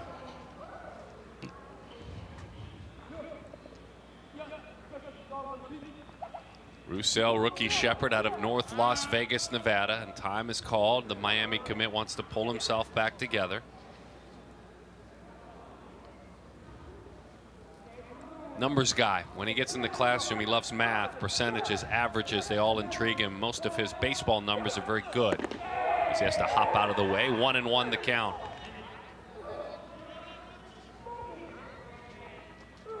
That first pitch was a changeup at 82. So that was a changeup. Thrown with some conviction, maintained well, and clearly we thought fastball from up here, so definitely sold it well too. Dropped a breaking ball in the top tier of the zone. 1 ball and 2 strikes to count to rookie. Yes, he has somewhat of a Kurt Schilling kind of look on the mound. Well, I think you're onto something there with the delivery, especially. Breaking ball, ground ball, played on a backhand. Let's see if he can beat him to the bag. He did. Let's hope. I hope he's okay. As he hits the bag pretty firm, that he's all right. Play made over there at first base by Braden Harris, but that's elite speed, correct? Yeah, that was good by rookie too. Just a swing to stay back on a breaking ball. He had seen the fastball, saw the changeup already.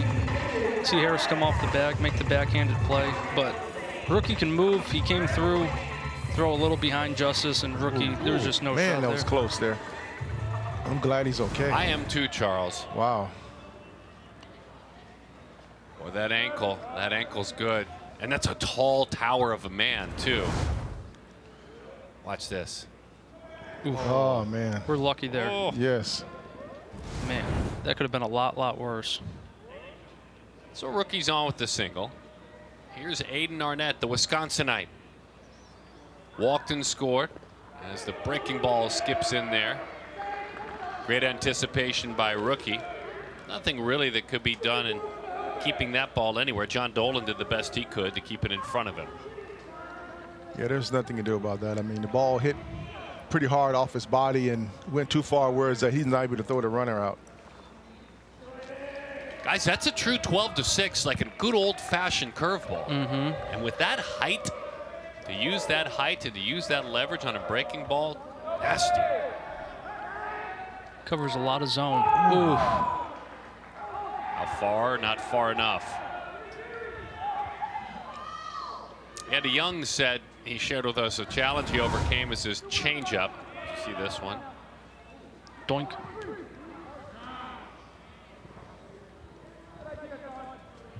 It's funny that changeup was so good that we saw and so effective, because he shared with us that that pitch has been a challenge. He said it's a pitch I've been working on for about a year now, and I'm very happy with the improvement it's made.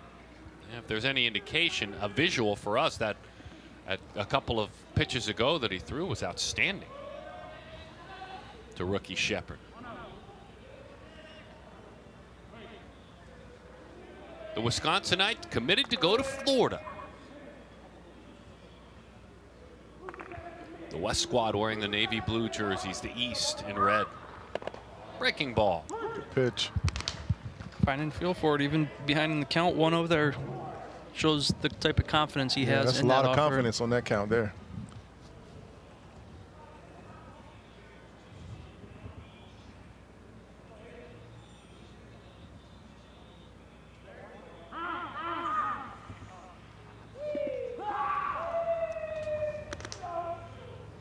You know, I was sitting there thinking a minute ago on that play when that ball hit the first base. You know, that's one of the first things when you get to spring training, we work on that same exact play. Even in the big leagues, you always work on that play, because a lot of times the pitcher have a tendency to be a spectator somewhat, and all of a sudden now you can create a big inning that way. He's such a good athlete too, playing multiple positions with that size. He got over there, Charles, for sure. You're right. Fortunately, the bag didn't gobble him up like it looked like it might. He's got a 1-2 count now. Thought about going after the breaking ball. Did he? He did not. Ted Schaefer, Yvonne Negron, and Frank Buckley are our base umpires. Del Rodriguez is behind the plate. Perfect game umpiring crew tonight. This New York kid, a big Yankees fan. Good healthy hack, and he fouls it off. First fastball of the at-bat for Aidan there. Jumped all over it. Just missed it. So we're now at 14, right? Freshman in high school, Jeremy. We'll start going to 15, 16, 17. How many of the guys that do both position and pitch, does it start to whittle down, those numbers get smaller, and when? I'd say probably around, give or take 16, because then once 17U comes around, that's when the scouts start really honing in on you for next year's draft. And they'll still, just another good strike there from Justice. Good power pitch. Yes. Sink to the bottom of the zone while throwing 4 straight breaking balls to open it up. Like, if you're Aidan, you think he's probably going back to the breaking ball. But I like that pitch. But yeah, I'd say 17U, 16U, you really start seeing the specification of a one position out on the field. I know I decided to start catching only around this age, around 13, 14. I was playing different positions. I was a pitcher, a shortstop, but I decided to completely be a catcher at this point.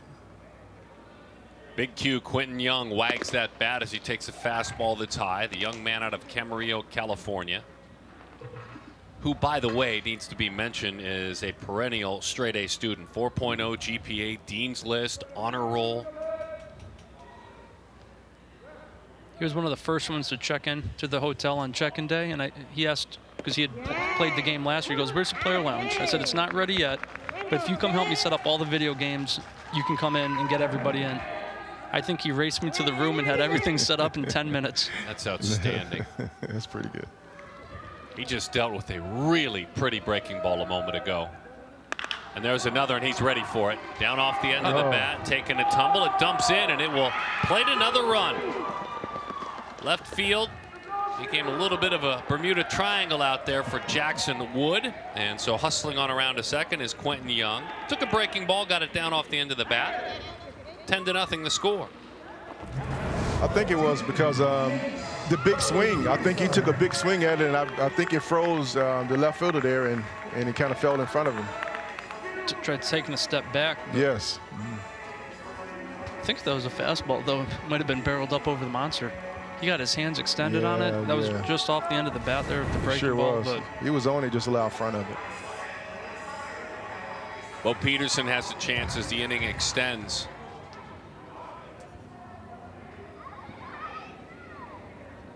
Really good hit tool we're watching here. I got to be honest, I love that curveball. Yes. I was just thinking the same thing. He has a really good curveball.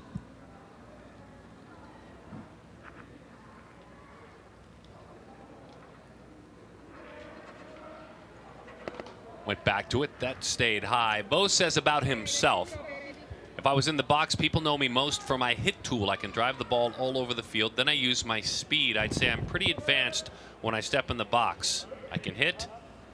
And then when I take the mound, it's a mid-80s fastball touching 90. I like to attack and use my off speed to confuse hitters." So another two-way player. It's a really good slider, and I think he might be coming out next half for West. Okay. Or one after, but it's a big-time arm. He was really good at the 14U National. But the left-handed swing's just as impressive. During his time, Bo has ran track. He has played basketball. He's played football as well. He spells his name like my son, B-E-A-U.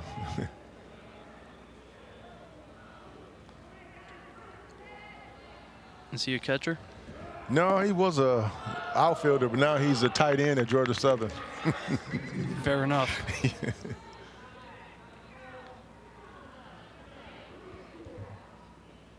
Bo's a huge Phillies fan, and he loves Bryce Harper. He says, and I quote, "I love how he swings the bat. I'd like to think our approach is similar." Tied him up. Justice couldn't make the play. Don't know if there was a play to be made, though. Another little squibbler hit. Wes has had a couple of those tonight. Everything seems to be going their way right now. As a hitter, I take one of those per game. No doubt. You aren't lying. That's a line drive in the book, It's right? a line drive in the book. I mean, it's placed in a perfect spot because he's a right-handed hitter, and he fell off the mound toward the first base side, so now he has to recover to go back over to third base. So it made it a tough play for him. Jaden Walker, 0 for 2. Another good opportunity to drive in a couple of runs here.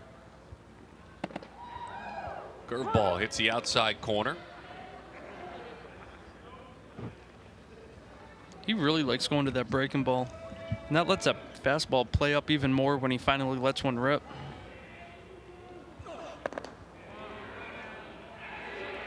To me, that straight down breaking pitch, Charles, is a very tough pitch to command. Very tough pitch to command because, I mean, you're talking about the ball going from 12 to 6, and a lot of times it can get out of strike zone either too high or too low. Runner goes, fires a fastball over the outside corner. They'll just hold on to the baseball as Peterson moves to second base. And if you don't finish the pitch, then it's left over the middle, and then you got bigger problems. And that's even trouble because all of a sudden now you're throwing a get me over curveball, and that's dangerous.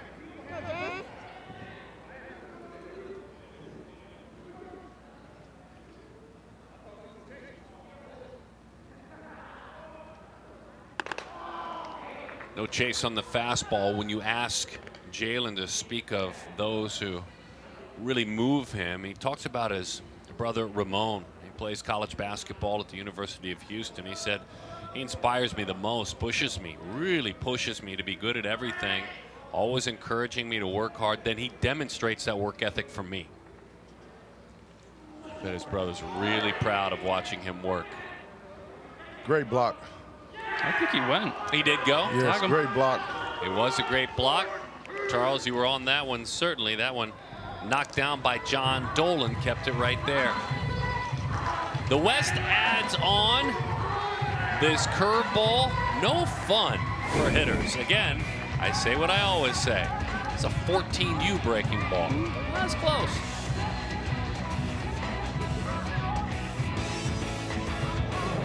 Danny Wexelman, Charles Johnson, Jeremy Brown, Darren Sutton, glad to have you joining us for the 14U Perfect Game Select Festival. We're at JetBlue Park, the second home to the Boston Red Sox. We just saw this man hitting a moment ago. He's Jalen Walker. He'll tell us, when you ask him who he is as a pitcher, that 90s fastball when he's right, he can get it there. Secondary pitch is a breaking ball, a curveball. He said, his words, he prefers to come in out of the pen, but he can be a starter if you need him. Who is he as a pitcher? So like he said, the fastball will get up to 90. It'll be mid-upper 80s pretty consistently. Really fast arm, but it's the amount of life that the fastball gets. He kind of tugs that front shoulder early, but the arm is so fast it catches up and gives it that lower slot. So the ball's going to run all over the place. He's got that slider that he mentioned. He was being modest with his report because it's really good two-pitch mix, and the changeup will tumble too. So might be a primary outfielder, but it's a legitimate prospect on the mound as well. Kind of fun because his battery mate pitched earlier in this game. Hunter Watson is now catching.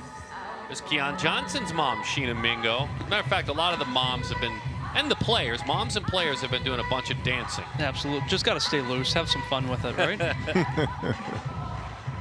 Enjoy.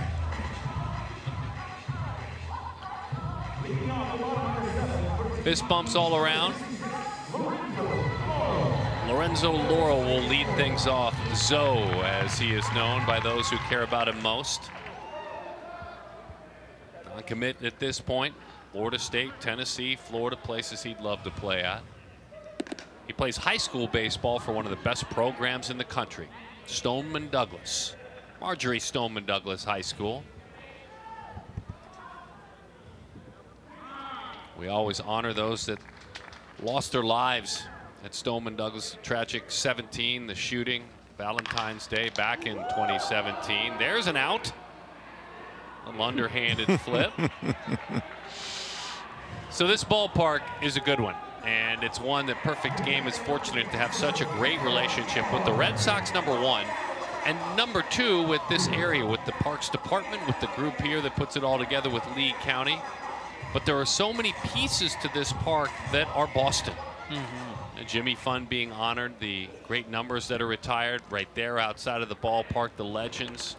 The blue 42 is out there as well, as that one sailed way up and in and off the plate. And these are the numbers during the practices over the last couple of days. The athletes have been out working in the backfields, just to use a simple old-fashioned term. And at the same time, Red Sox team members, big league team members that are rehabbing or injured are working out right next to them out there. A couple years back, I think Chris Sale was throwing a bullpen when he was coming back. But for the weekend, our guys get treated like little big leaguers as well. They're in the big clubhouse beyond the monsters. They get almost that tour inadvertently just by getting to their lockers, and they get treated very well this weekend, I'd like to think. Jacob Lombard. That one way inside has him moving out of the way. It has to be a good feeling, though, to play on a big league field. I tell you what, I wish I was this age playing on a big league field. So far up to 88 for Jalen Walker. So the ball's jumping. Just kind of a continuation of everything we've seen so far.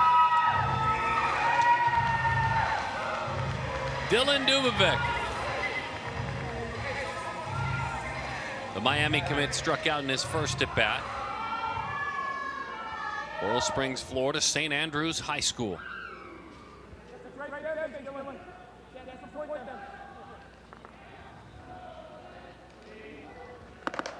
Ellis Angela and Michael, his parents, Michaela and Austin, his siblings. They're both young, 8 and 6, so he's the lighthouse. He's the old one at home. He's a good role model to look up to. I mean, if you're looking for somebody with big athleticism that you want to follow his footsteps in, Dylan's definitely a good one for his younger siblings. They can follow him in the classroom, too, with the study time he puts in, working a 3.7 GPA as he attends high school for the first time.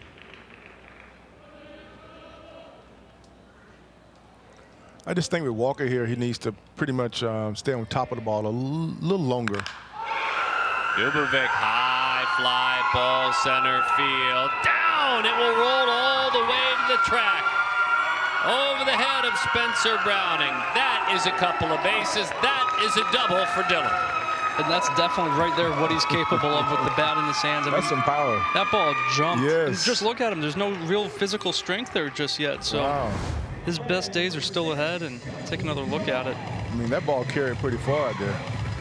Just a mid-80s fastball. Yes. He got the barrel head out, elevated pitch, and Browning tried to get back there, but that ball jumped. They're looking for their first run. I don't want to call it a comeback set, but we got something brewing for the East. I know they're fired up over there.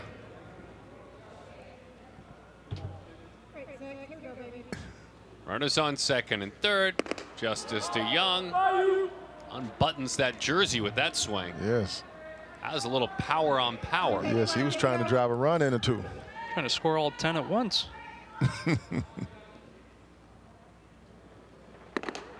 Hangs that leg on balance and then fires it up and in. 1-1 the count to Justice. You know it's real arm talent here with Walker, because just looking at his delivery, it's simply he just turns and goes. There's no lower half really involved at all. And he's sitting up 86, 88 with pretty much every fastball. Very true. Once he learns to engage and kind of gather over the rubber, then drive, as opposed to just go kind of those tall strong and legs he has. I would agree. You can see that stride too, guys. It's almost heading more toward the first base dugout than on line to home plate. That has the arm dragging behind. Absolutely. Yes. Like you say, it's an athlete working on pitching.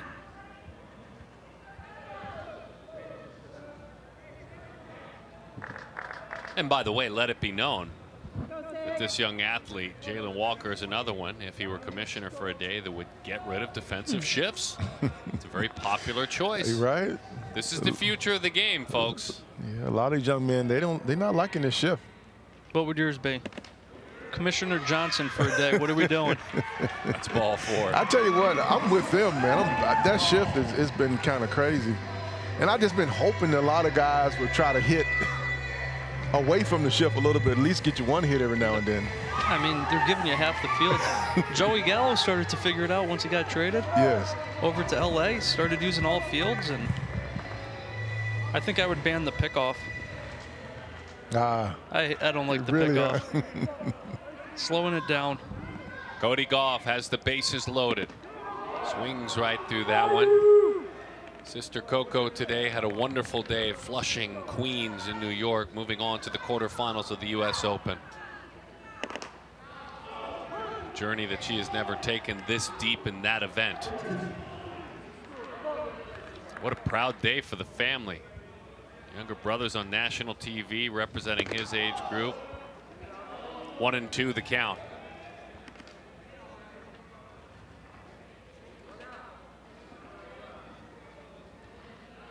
Goff's won titles in a USA Prime jersey, TBT jersey. Is that one blocked up very nicely? Andrade. Every time I see Cody and his dad's not with him, I go, well, where's Coco playing today? Right, I know, right? Here you go, Charles. Oh, yes, very good block. I mean, you need that, especially with a guy on third base. You're looking for a catcher to be a fence back there. Yeah, went down to both knees and built that wall as good as he could. 2-2 inside. I know I spoke about going to Delray Beach and throwing out a first pitch, but me and Mo Vaughn threw a pitch out to Cody. So it was really a great time. Swing and a miss. That fastball disappeared into the other batter's box. And so Cody goes down on strikes. Good life on this one, Charles. I mean, this kid has great life on the ball. I mean, you can see right there, once he gets his direction going in the proper way and stay on top of the ball, he's going to be tough to hit. Little shh to the dugout over there. I saw that. You better get him out now. He better get out of this mess now. Fastball is up and away, or he will hear from that dugout. Yes, said he will. dugout. Absolutely. There's nothing worse than a pitcher having walked in those shoes than dealing with the bases loaded. There's nothing better than getting out of it. But as we all know, it's not easy. There was a walk, there was a double, then another walk. So he's definitely contributed to the mess on 1-0. Didn't get the outside. 2-0 the count to William Holden the fourth. Big Will at West Forsyth High School for Brad Bullard, his head coach.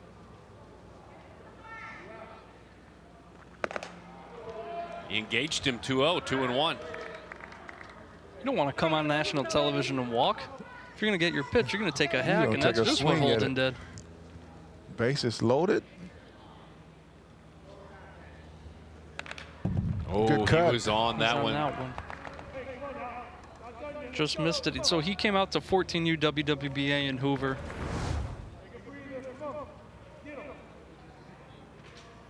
Yes, he just missed that one. I mean, taking all my scout videos behind the plate for social media, the amount of times I've almost got my fingers pinched on a ball like that is too many. Jaden looking to get out of a mess. Breaking ball. Hit him. It hit him. It hit him. And that's a run. Wow, they got the run. Oh, they got the run. They got the run. You know what's interesting? That's an RBI by a hit batter. That wasn't far from being strike three. It was not far from being strike three. I don't think it got him. Wow, I don't think so. Oh, I think it got it. It maybe it nicked I think him a it little did. bit. Yes. I think it did. Yeah.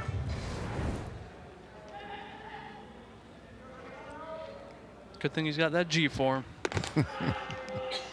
Fastball sails up and away. To Kevin Bruno.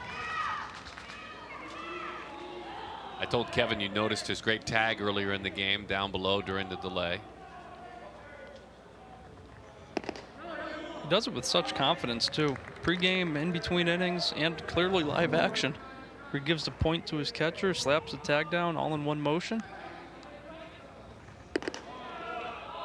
From Santo Domingo in the Dominican Republic. Can play anywhere you need him to on the infield. Canes, Florida 14U Clutch, one of his travel teams. Look out. 3-1 the count. one of the coaches on that clutch team's Felix Hernandez, out every weekend with the team. Takes all the photos, signs autographs when he's asked, comes back, just hangs out. The king. I like this young kid, man. He plays with a lot of energy. He's a good ball player. 3-2 the count. Sister Esther was an outstanding gymnast when she was younger. You can see that kind of gymnast athlete that he is. Walker goes back to work. Not a swing and a miss that time. Jalen, a hit batter, that's it. Otherwise, that run scores.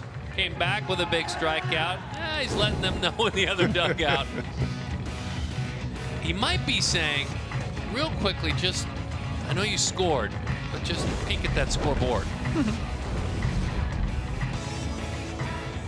Welcome back to Fort Myers, the 14U Perfect Game Select Festival. Finally, the East team has scored a run. It is no longer a shutout. I'm with Brady Harris. You watched it in action. It's not the way you drew it up, Brady, but pretty cool to get on the board finally, right? Well, yeah, obviously. I mean, I don't think the score defines us as people. You know, we're just great people in general.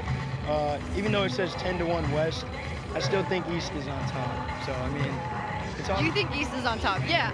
I mean, listen, the math isn't right, but I appreciate what you are trying to say. You guys are out here to have a good time, and you've definitely accomplished that. Can you tell me about the guy who's on the mound for your team now? So this is Dylan Dubovic. You know, I've known him for a good minute now, and he's just a dog, man. Like, I always play against him, and I always play with him. He's just a great guy and a great player, and he's gonna shut down West for sure. He's gonna stop the bleeding, and you know, he's just a dog in general. I love that. That's amazing. And anything else that you would like to say about Team East now that you've finally scored a run? Team East is just full of just animals. Like, you know, I mean, we're just great. You know, like, we like to have fun. You know, inspire people out there. You know, I just want to inspire all you guys to smile and have fun. You know what I'm saying? Like, same with East. Like, if you put the cameras on all the people on the field, we're probably smiling. You know, we're just having fun. Brady, thank you. Yep, no problem. Guys, back up to you with some smiles on your faces, I bet. Oh, yeah, for sure. We're totally smiling. We're doing what we're told. We're absolutely doing what we're told. And we will go with that narrative that the score is actually not 10-1, that the East is actually on top. So Dylan Dubovic hops up on the mound with his team leading, apparently. We got a good scouting report from his teammate. I'd like one from you, too, on Dylan as a pitcher. He's apparently got that dog in him, they said. He's a dog. I wanted to go beyond that. Oh. I was hoping to go beyond that. No more animal references. Right. Well, I mean, just like we saw with the bat, everything he does is loose and fluid on the mound. He's a very good athlete, a younger 2025 grad. I think he threw a no-hitter or a perfect game this year at the 14U World Series. It's 86, 88 with the fastball. We saw the first pitch there, just came out attacking. There's a lot to like. The slider's a very real secondary pitch. So another one of these very much, let's see how it plays out down the road, outfield corner profile or power arm type. So either way, got his commitment to the University of Miami, and I'm sure that coaching staff is just ecstatic to have him locked up this early in the process. Dylan's a big Cubs fan, and he became a big Cubs fan to honor his grandmother who passed away. As that one's rolled to the right side, that's a base hit by Andrew Salas, the Venezuelan native who walked back in the first. He's been on twice today. 87 so far from Dubovic on that first fastball he threw anyway, and see the simplicity of the approach there from Salas, just getting the pitch, getting the barrel out, just see the ball hit ball. Keep it very simple. Great piece of hitting. I just love this kid, Dylan's body frame. He has a good look on the mound. Off the end of the bat, hangs up nicely, stumbling, unable to make the play out there.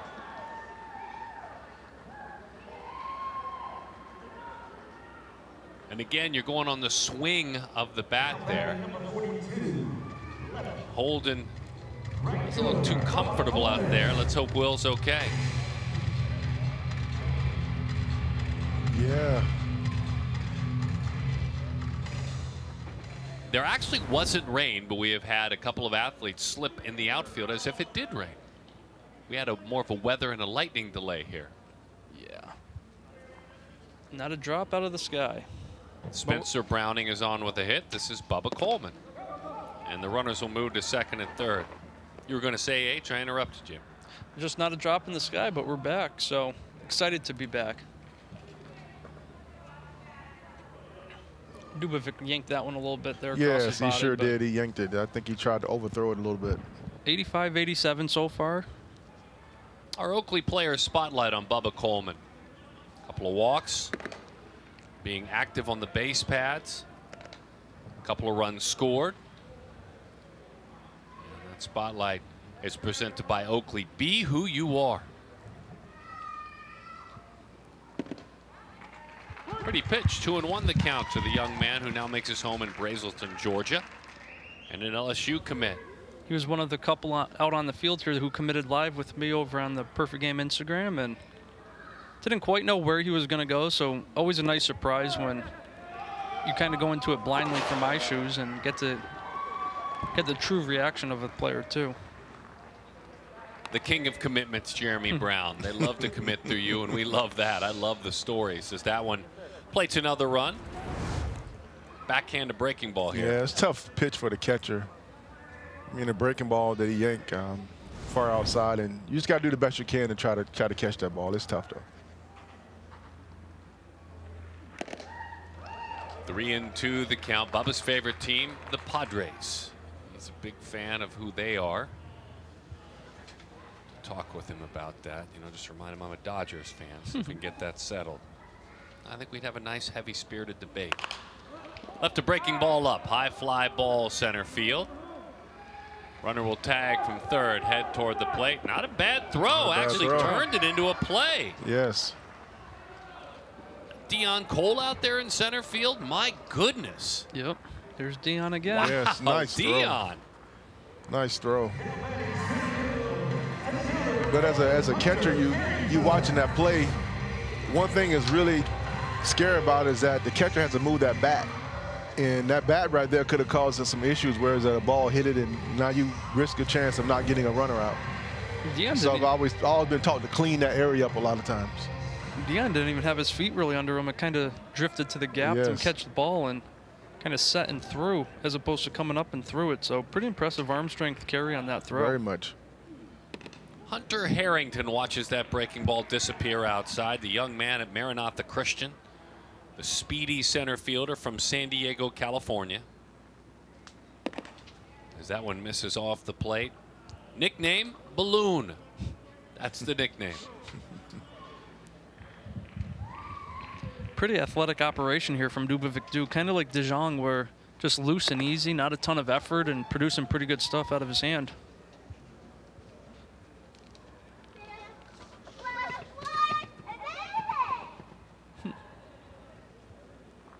On 3-0, we see it jump to 3-1. Working out every day is part of his approach, except for Sunday. I try and rest, make that a family day, a homework day if I've got to get caught up. And he'll be on the move, my guess is, right away from first.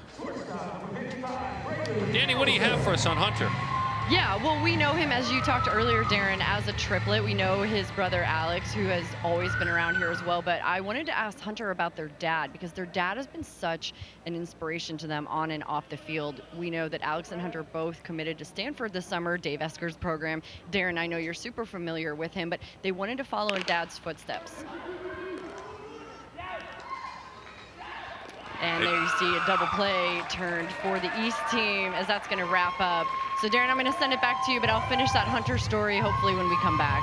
I'm waiting. I'm waiting to hear the end of it, please. Danny Wexman always tells good stories. 12-1 is the score at the 14U Select Festival. Our game break is brought to you by PG Tech. Turn your showcase results into higher exit velo. Visit PG Tech and learn more. The big numbers, certainly the walks have been the key for the West. You've got to get the big hits, and Braylon Nelson did get one. Bubba Coleman has been on base with those free gifts, but then when he's been out there, he's been going crazy. Dubovic, Johnson, Harris hits for the East. Those East pitchers with 9 strikeouts. And Jacob Lombard with a run scored. That's the story thus far.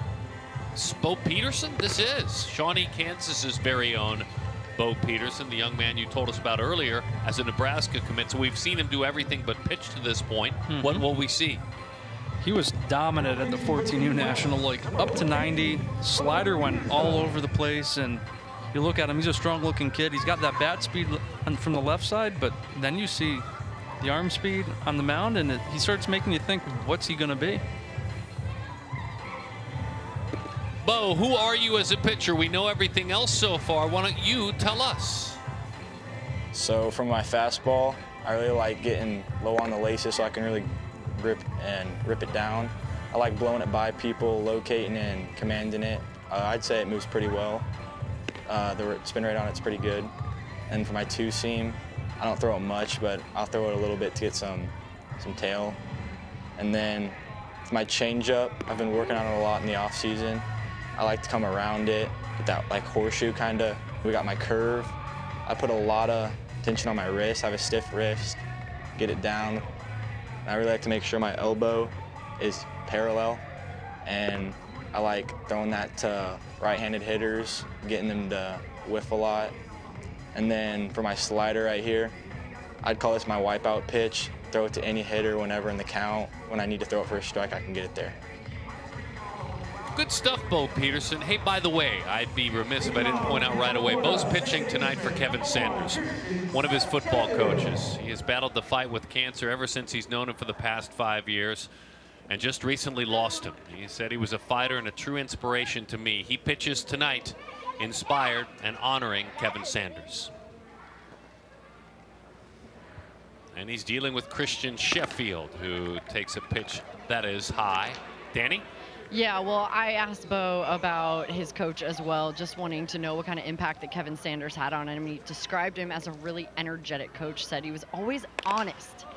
And he said that he taught me how to be the best person and also, ooh, just missed that one. Great effort over there. He said that he taught me to be the best person and the best athlete. And more importantly, Bo told me that he helped him be more interactive and more communicative. He worked on his body language over the last year. And that was the most important thing that his football coach, Kevin Sanders, taught him. Darren. Yeah, thank you. There are those things that occur that are life-changing, and young people losing mentors. You grow up too fast. You don't want to have to grow up that fast. Nice breaking ball. But an even better approach is that one will trickle into center field. That's just a nice short little slider. And Christian Sheffield, I think by the time he made contact, by the time it got past the mound, that's a hit. Oh, yeah, he didn't rip that one as hard as we've seen him in the past, but you see just enough. Sheffield got the barrel out front, and just another one of those singles that finds its way through, and Sheffield gets himself a base knock. Yes, that would you call just great placement. John Dolan flied to right field. Tick-tock, his nickname. As that fastball dots the outside corner for a strike. We'll keep an eye out once we get a velocity reading. We've been doing it the entire game. The top number we'll put up on our score bug. Two pretty fastballs in a row, and it's 0-2. Peterson's not messing around, just coming out and attacking. At this point of the game, you got to love it. 84, 85 yes, on the fastballs nice. Early on. I'm curious to see what he throw here. Will he throw that little cut fastball he was talking about?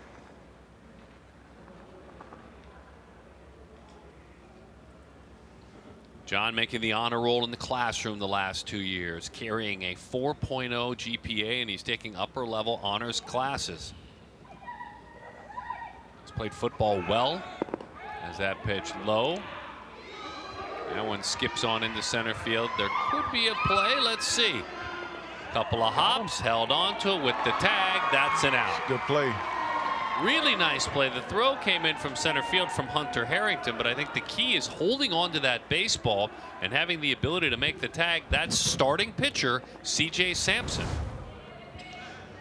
Yes, I mean, that was a great jump. I mean, sometimes as a catcher, you have to realize that there are times where you have to hold the ball, because when you're in the big leagues, you play 162 games a year. You can wind up with a lot of errors on throws that you try to really make up ground whenever you have a chance and the pitcher is slow. Quick conversation.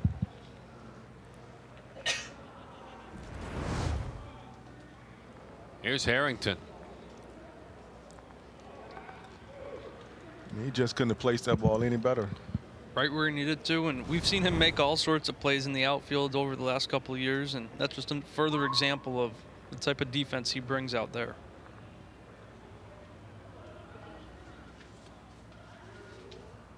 John Dolan, the son of Jim and Jody.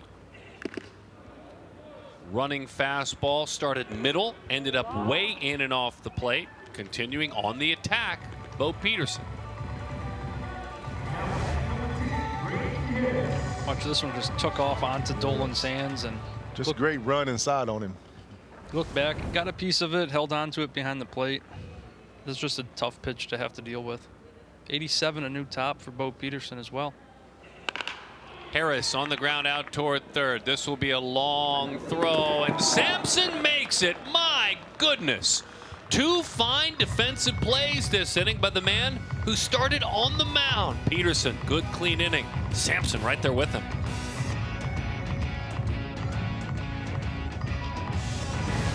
Perfect Game Select Festival on CBS Sports Network is sponsored by PG Cares.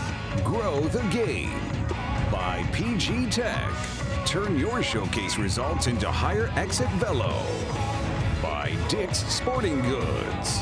Every season starts at Dick's. And by New Balance Baseball. Proud partner of the Perfect Game Select Fest. Golisano's Children's Hospital, and the visit that will change their lives, these young men, is my guess, as we welcome you back to the Perfect Game Select Festival, the finest 14U athletes in the land. Danny Wexelman down on the field. Charles Johnson, the 4-time Gold Glover.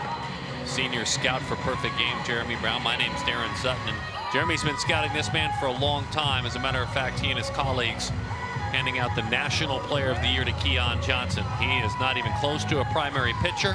He's just a great all-around athlete. Yeah, he's got arm strength, been up to, I believe, 85 miles per hour on the mound. So East needed an arm. Keon said, I got it. So Mr. 14U National Player of the Year, you got it.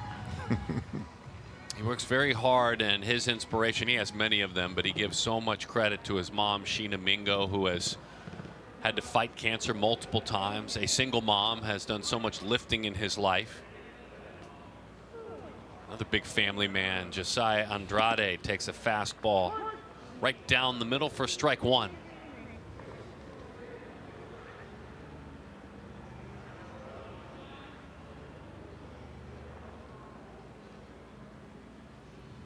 Breaking ball, got a pretty good one. Popped up right side, oh, wow. And it's dropped out there. Strowman looked like he went back and then came on in, and Andrade is on. Jaden Strowman with a miscue. I think the ball had a lot of spin on it. I think it confused him a little bit, yes. Might have knuckled a little bit or caught just enough. Because he hit it right off the end of the bat. Here's Colton Springhall. He's walked and scored. He is lined to right field.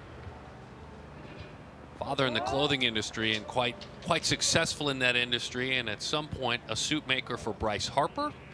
And a friendship has been struck up between the two, meaning Colton and Bryce. And certainly if that's someone who will communicate with you at 14 years old, you listen, you learn, and good for Bryce Harper too. For sure, you got to pick his brain, Mr. Colton. Tennessee commit, if you couldn't tell by his bracelets, his bat tape. Got the little orange hanging out of his back pocket. He's proud to be a Vol commit. I would be too. D, you got a bit more for us. Well, if you're talking about being friends with Bryce Harper, of course I'm going to ask you about it. So he met Bryce through his dad's company, Stitched. We know that he gave a bunch of cool swag to his teammates too, and so he helped Bryce design his red, white, and Bryce suit jacket for that 2018 All-Star game as he gets hit by the pitch. But more than that, we didn't really get to see it, but the leg kick that you're going to see from Springhall, he gets that from Bryce as well. He hits with Bryce and his dad, Ron, in Las Vegas because of that Las Vegas connection that those two have. So it's pretty cool, and the advice that Bryce gave him, you guys will appreciate this. Bryce said, hey man, whatever you're gonna do, make sure you look good doing it. That's awesome, Danny. That's so good. Yeah, Bryce doesn't ever not look good. Former Perfect Game All-American, Perfect Game athlete Bryce Harper. Same with you, Sut. Your hair's never out of place. I just feel fortunate I still have it. You know, I feel fortunate. What a night it's been for C.J. Sampson. He pitched well. I mean, that was how things started for him. He pitched really, really well. And then he's played all over the field. And then he made 2 great defensive plays last half inning. And he has a single through the pull side. That's exactly right. And by the way, last night he won the National Pitcher of the Year award. What can he do? So we have national pitcher against national yes, hitter yes. in reverse roles.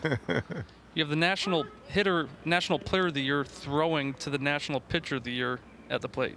Jeremy Brown did a nice job, by the way. Those awards were presented by former Select Festival alumni, all of whom went in the first round. Sampson earned his award verbally from Dylan Lesko, first-round pick of the San Diego Padres. They're not too dissimilar in where they were at 14U, Dylan, compared to CJ. Dylan had a couple more ticks on him, and I think CJ might have had a tick more command, but they were just both those polished, refined, I'm going to go do what I want out on the mound type arms. I seem to recall Lesko being able to play anywhere on the field at that age, too. He was a catcher leading up to basically the summer of 14U. He was a primary catcher. Funky little changeup. Oh, nice How changeup. about that? Wow. Dion. Pulled the string on that one.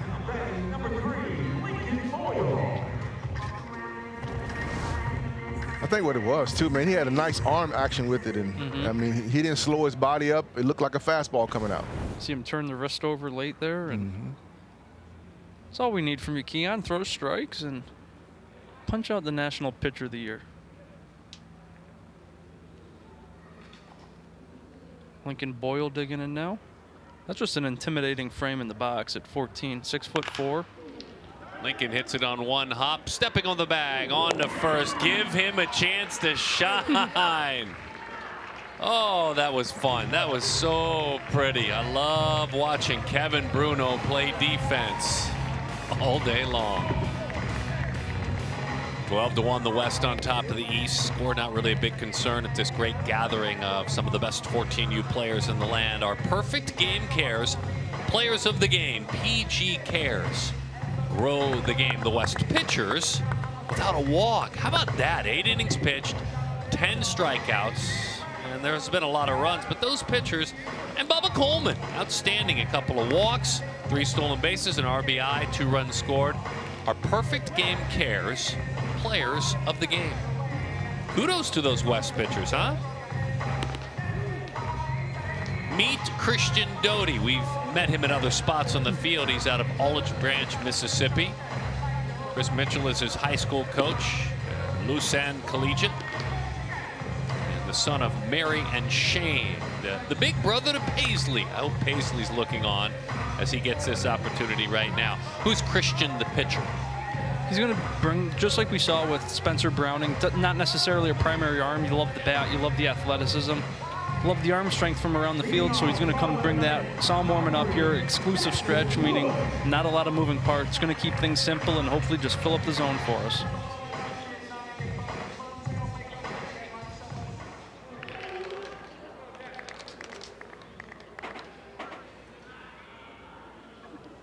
Jackson Wood busy in the box as he gets ready to go for another time, and he has to dive out of the way of a breaking ball that never got there.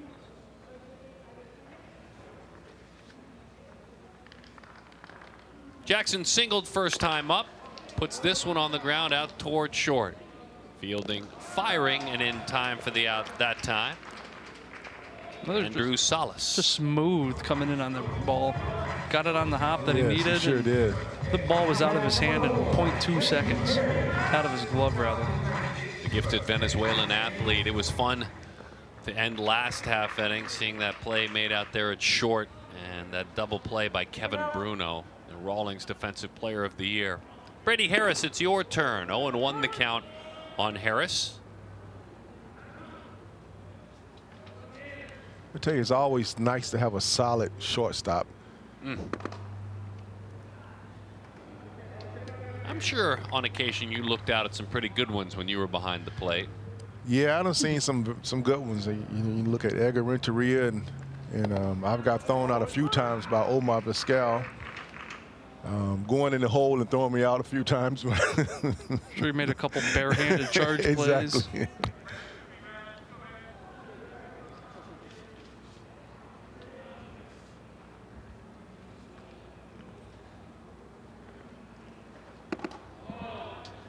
Slider a little bit high in the zone. Harris calls himself a spark plug. He said, I like to be the guy in big moments, big situations. Huge Atlanta Braves fan. Definitely not lacking confidence based off that interview with Danny either in the dugout. No, he's fun, isn't he? Hey, I asked all these guys, hey, what's your favorite meal? And who makes it? And he said, for me, it's steak, mashed potatoes, broccoli, and some chicken Alfredo. Mom makes it. As that breaking ball hits the outside corner, that's strike 3. Harris goes down, the St. Augustine native. And by the way, a tip of the cap to Nikki, mom, who makes that great meal. Here's that pitch one more time, Charles. Yeah, I don't think he was looking for a breaking ball there. I'm pretty sure he was looking dead red, and pretty much hit him. He made a great pitch. Cody said, I'm not going to be the one to draw the first walk for the West pitching staff, so. Bounces a breaking ball in there, gives himself the business. Cody's come all the way back as he deals with one of the top players in the nation in Keon Johnson from a couple of bones that were broken in his leg sliding into home plate. As that one is low. It's interesting when athletes this young, 12, 13, 14, go through coming back from an injury like that. You can get so despondent, but most of them grow way beyond their years when they go through it.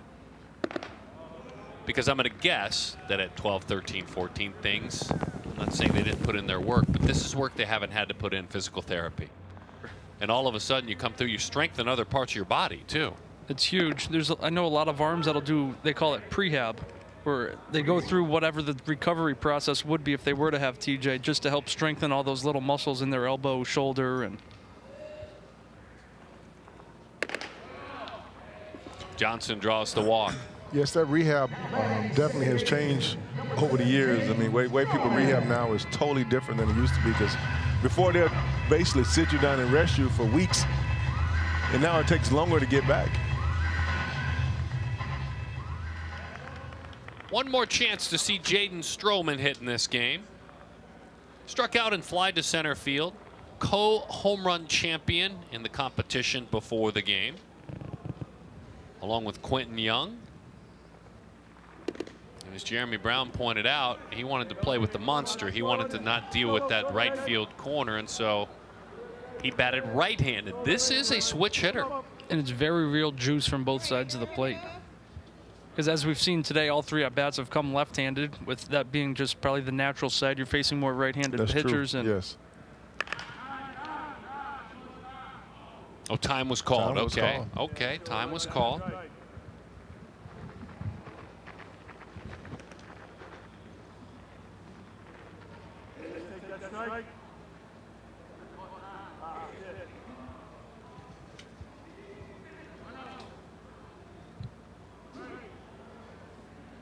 Yes, he definitely demonstrated some power today from his left side here.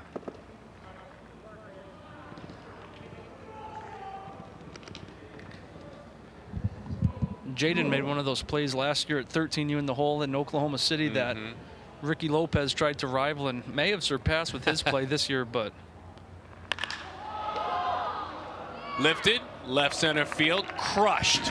Nearly got out of here. High off that wall. Strowman drives the ball off the monster, an opposite field 2-bagger.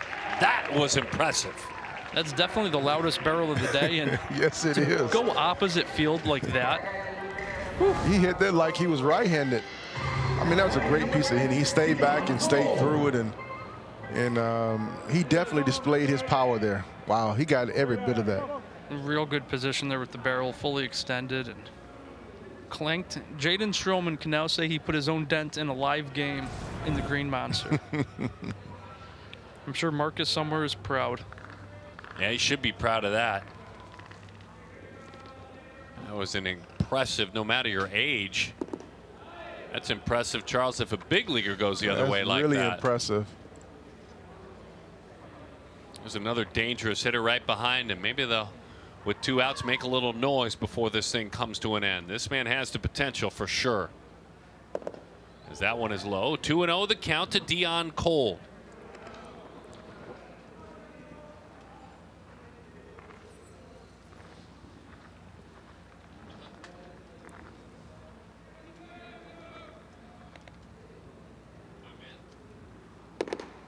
There's a strike, 2-1 the count.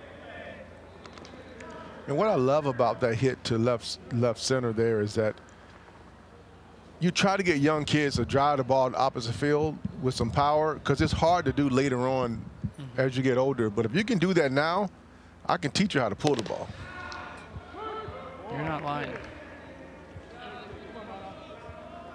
You can see the West squad over all up on the rail and waiting for that last out for a presumable dog pile. Phones are out. They're you ready. know it's coming. They're ready. 2-2 the count. Spoiled a good pitch. Dion says not yet. That's what good hitters do, right? The parent to me is thinking, are you running out there with that phone? Because I know how much my payment plan is on that phone. If you break it, I'm not replacing it. Sorry, I just went into parent mode there. My apologies. Well, it's not going to be an all-American moment, though. No pool. No pool. Breaking ball, that should do it. This will turn it into an out. It's a celebration. A victory at the 14U Select Festival. The West was best tonight. A dominating performance. They got the timely hits, and more than anything, they got great pitching. I mean, great pitching.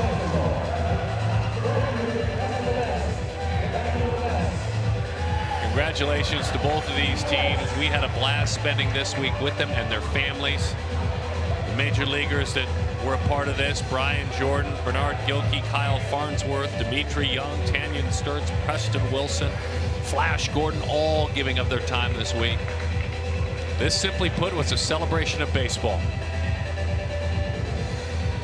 And we can't wait to keep an eye on these guys now for the next 4 years, H. Absolutely. The future of baseball is certainly bright. We saw a lot of good stuff tonight, and it's scary to think these guys are only going to get better and have another 4 years to do so. I tell you, I've seen a lot of great players today, man. I just can't wait to see these guys in, like you said, another couple years from now. Danny Wexelman knows the theme. The theme is pitching. Danny, take it away. Of course it's pitching. The MVPs of the 14U Perfect Game Select Festival is the West pitching staff. Through 8 innings, 10 strikeouts, just 3 hits, no walks. We know that they only gave up 1 run throughout this game. Incredible, like just unbelievable by this pitching staff on the West. You guys were dogs. I do have CJ Sampson, who started this game for the West. CJ, I know your dad was in the dugout at one point. How special for you to start this game and have your dad watching? It was great knowing that he could be next to me, watching me throughout my 1 inning that I pitched, and knowing that he did that when he pitched in the big leagues, and just having him by my side was really special. Hey, what's so special about this group? Because I mean, the whole team, the West team, you guys had an incredible game. You're closing out Select Fest season, but what's so special about the pitchers on this West team? Everybody competes. We pound the zone, throw strikes. Like as you said, no walks. And okay, my bad. And he's getting some advice from his teammates. What'd they say? Everybody just competes, and it's the best pitchers in the nation. It was wonderful. Congratulations to you all, especially the pitching staff on this team. You guys were phenomenal. You're closing out. Darren, back to you. Yeah, great stuff, Danny. And I want to thank all of you guys up here. This was all sorts of fun. And our production team, led by Jim Jenks and Steve Banta, and of course our producer, Mark Rita, and our director, Marty Tarr. She's Danny Wexelman, always does a great job. He's Charles Johnson. We're lucky to talk baseball with them. Jeremy Brown and his insights as a scout and a leader in this space. My name is Darren Sutton. On behalf of our entire production team, these athletes, their families, and Perfect Game, this has been the 14U Select Festival. Can't wait till next year. Until then, we'll see you at the ballpark. Good night, everyone.